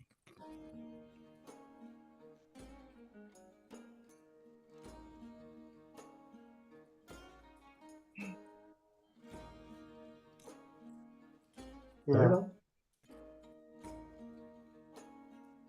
Just keep in mind the potential losses is all.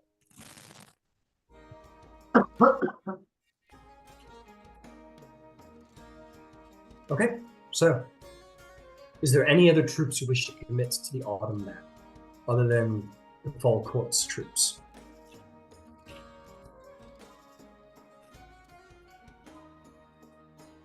I think winter, correct? Wish to commit the Winter Court?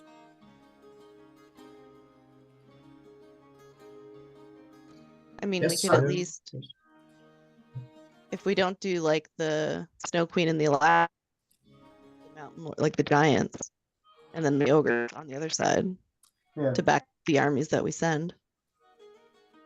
And then Well, we have an so- army on hold. The ogres did seem excited about. Wait, she doesn't know that. Never mind.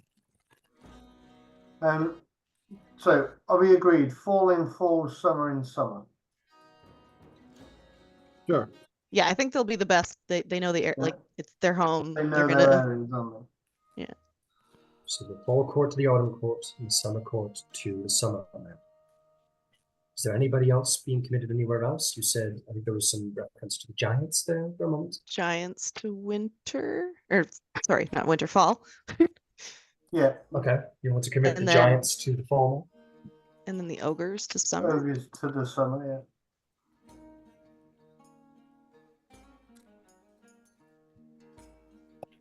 I And will we could put probably one thing forth is that the Mountain Lord claims the Ogre King as his vassal in those politics there.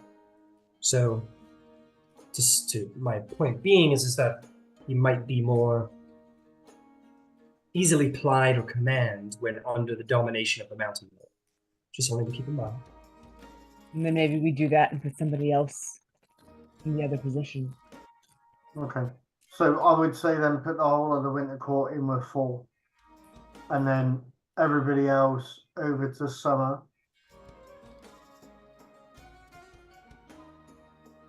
So the Mountain Lord and the Ogre King are being stationed in the autumn map with their troops.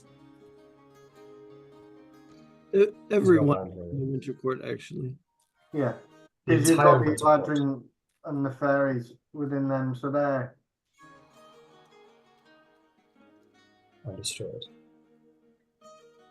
by the time we finalize the plan, the Iron Fae will take over. Like, actually, we're doing really well. It's that I like it seems slow because it's battlefield stuff, but it's like we're getting shit done.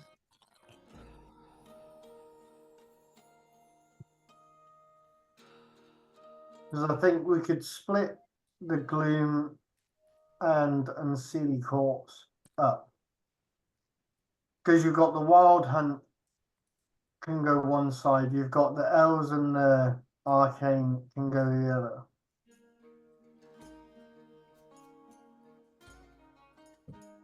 The Everflower, what are they? The Everflowers are spellcasters. They're elementalists. They can fire balls of flame and such. It's a Stick- small group. Yeah, okay, so stick They're them a smaller group of potent mages. on one side, and then the Goblin King and the Prince can go with the other. Because then Oh, you my split- apologies. I got a little mixed up. I was thinking of the Lady of Falling Leaves troops. No. Sorry. The Everflowers are they're warrioresses. They are skilled swordswomen. They're very dexterous too, so they're very hit and run as well. So very swift, potent warrior women. The Goblin King's forces, his goblin army, are these proper goblins or are we talking all goblinoids? Do we have bugbears?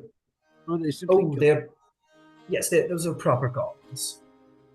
Okay, in that case, the goblin army might prove most useful hanging back and defending the supply line rather than fighting in the front lines.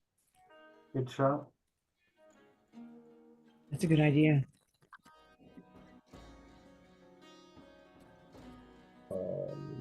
So then, do you want to split the Witch King and the Prince of Twilight between the two? So one summer, one fall? Because I think the Prince of Twilight should come whatever side we end up on. Yeah, we can. It sounds to me like we're leaning toward falling summer to begin. Maybe, yeah, I think maybe we take the Prince of Twilight with us and let the Witch King go along with the other side. Yeah. Because then that splits that illusory stuff up. So Witch King on the Mhm. fall. Well, right, with the rest of the winter, he'll have the evil elves of Yeah. his and his arcane stalkers to command about, and we'll take the Prince of Twilight into summer with us.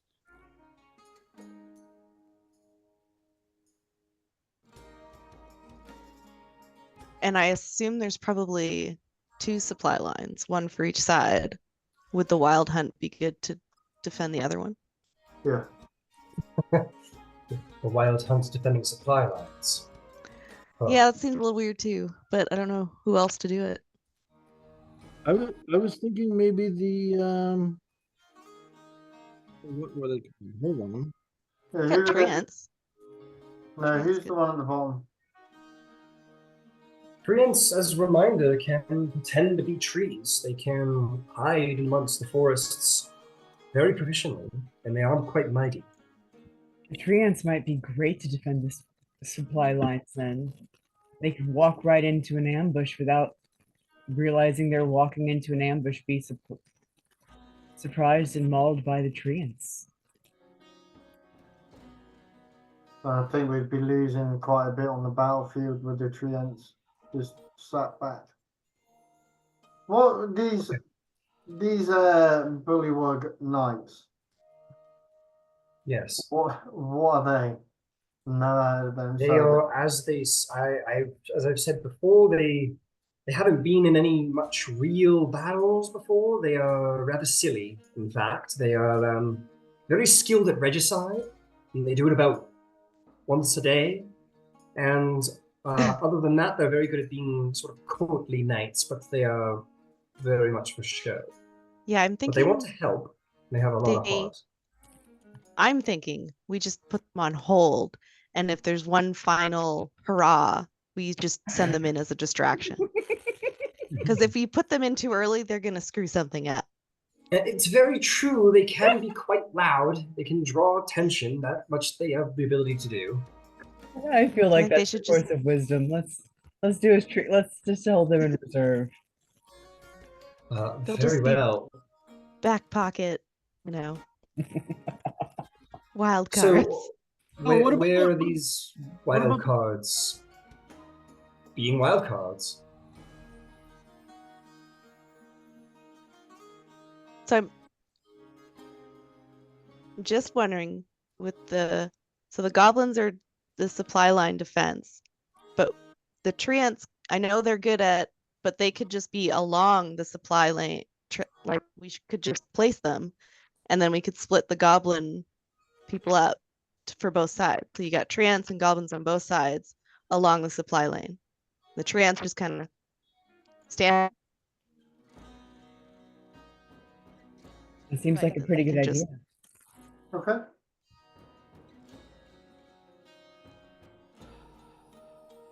Yeah, I mean, treants are natural defenders of land. It might not be a bad idea to have them create a defendable line.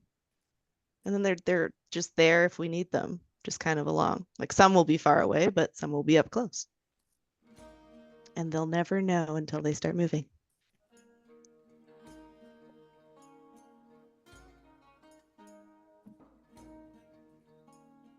Give me a moment, I'm just holy shit.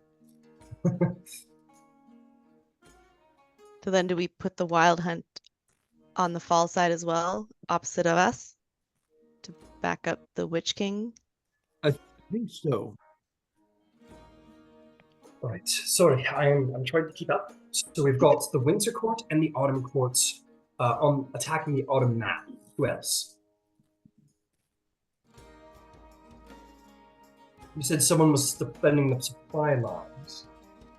Right. The goblins, The Goblin King and the goblins, as well as the treants.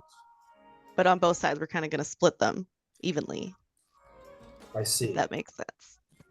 So, would you wish the Goblin King or the Treants to be? Well, the Treants you've already placed in the Summer Course, so I assume you're having the Goblins and the Goblin King secure the supply lines on the Autumn map. Seems best. That works. Very well. Very, very well. I will go get David Bowie's name. Yes, sir. I mean, they're not great fighters, but there's a lot of them.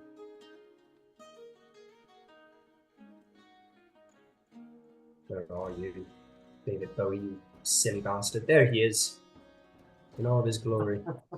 There he is. Look at him. Yes. He'll be a great defender of our supplies. He's And so then we'll much have the- better than a goblin.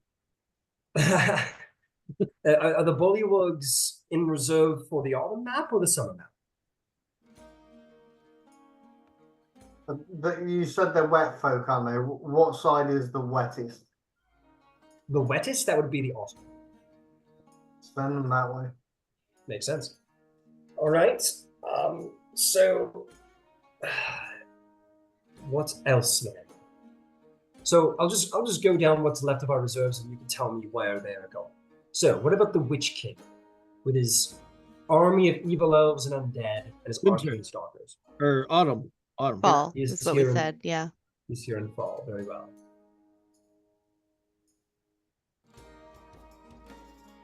The Witch King, he's fucking awesome. There he is. The Darth Vader of the Feywild.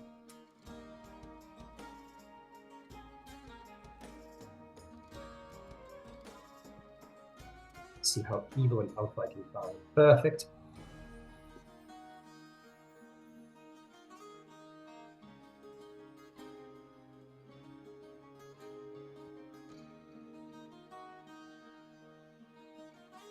That giant mini is so badass. I can't get over it. Let's get Headless Horseman.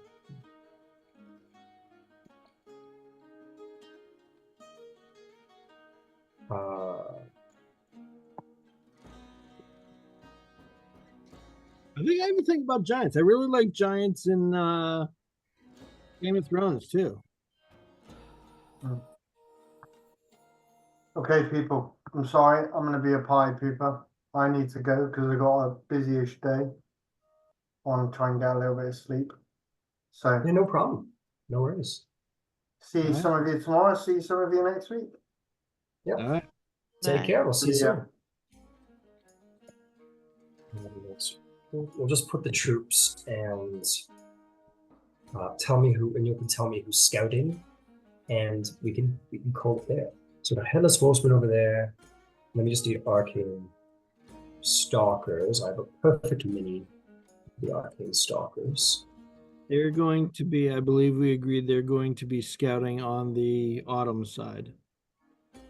So they will be scouting. Stalkers. Will they be having a field commander? That could be all of you. They normally fall under the Witch King, right? Normally, yes. Well, normally they follow under the Lady of Air and Darkness. The Witch King is more upfront and personal, so they will require some help.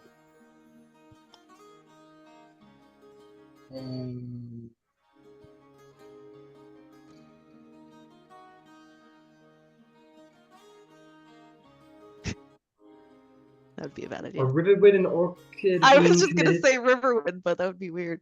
You could no. I mean, maybe he's been very well be a good idea. He is an Orc Fae, and they've potent one at that. Let's give Riverwind a chance. He's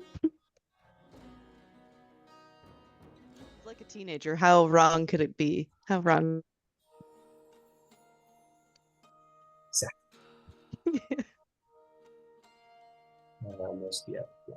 All right, so you're going to send Riverwind in as the commander of the Arcane Stalkers for scouting purposes? Sure. All right, there we go. Okay. Riverwind and Orchid are being committed. Riverwind and Orchid with their small band of Everflowers are also being committed to the Autumn now. And the Prince of Twilight.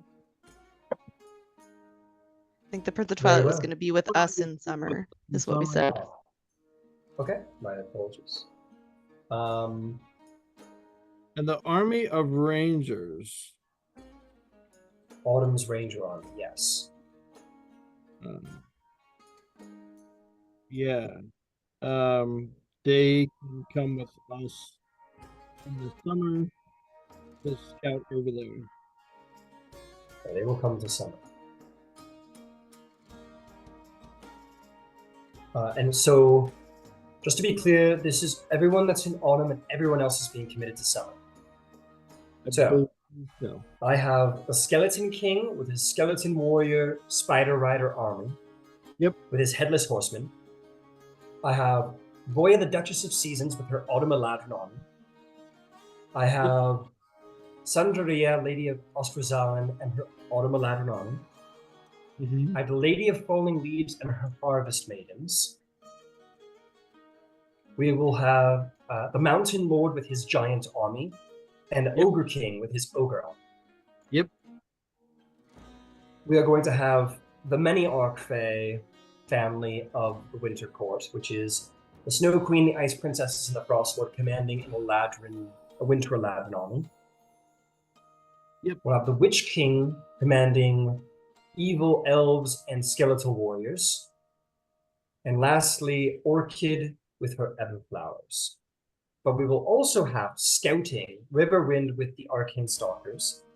We will have the Goblin King with his Goblin army, protecting the supply lines, and in reserve we'll have King Golub the 23rd with his Bullywug Knights in reserve. Yes. And everyone else to be committed to summer. Yes. And so it is. Yeah, I think on the summer side, Veranestra, who's like got the dryads and stuff, they might be good at scouting from the other side.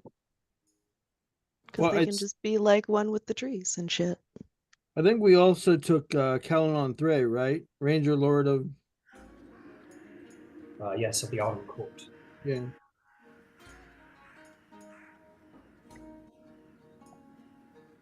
All right. And the Wild Hunt ought to be able to scout. We ought to have plenty of capable scouts on the summers. Rangers make fine scouts. That's what I'm putting out there.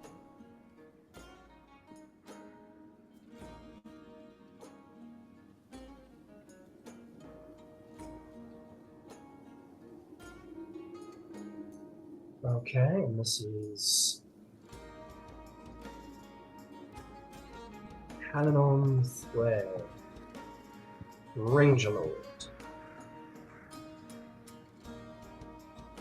And then you've got the Treants and Eminenstein, Lord Treants, so covering supply lines. Who were we having the scout? Again, we were having the Dryad scout. Well, yeah, Belanestra. or the Rangers. Either one. Which one do you guys think? The Rangers or the Dryads and Nymphs and whatnot?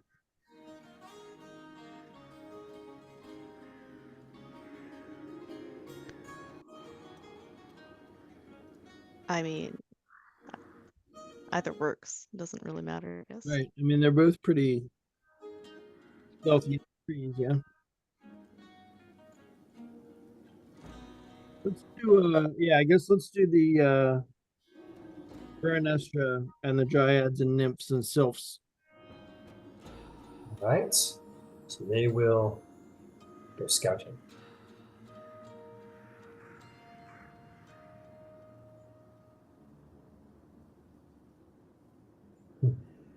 All right. Fantastic. And then the rest of these I will make into, you know, those fun things on Game of Thrones where you see these little figures to represent their troops. I will have those made for the rest of your troops. Scouting will be performed, and once all the troops are rallied, we will return to the board and we will decide how to actually deploy troops based on how well the scouting is. So the pieces are laid on either board. The scouts have been sent. Oh, there's the one question as well. There was some talk about skirmishing. We could probably leave that till all of the troops are rallied. As the ones who are going forth to scout are going to have to be doing so quite rapidly. Dryads can move from tree to tree, so they're rather quick. And Arcane Stalkers often have mounts, so they will be able to get there and back again quickly without too much detriment. So, I think good choices all around. Well, this has been a great war council, and we will see if it bears fruit next session.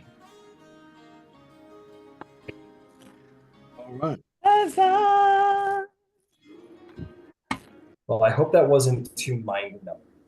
I know the planning part can be a little bit of a pain, but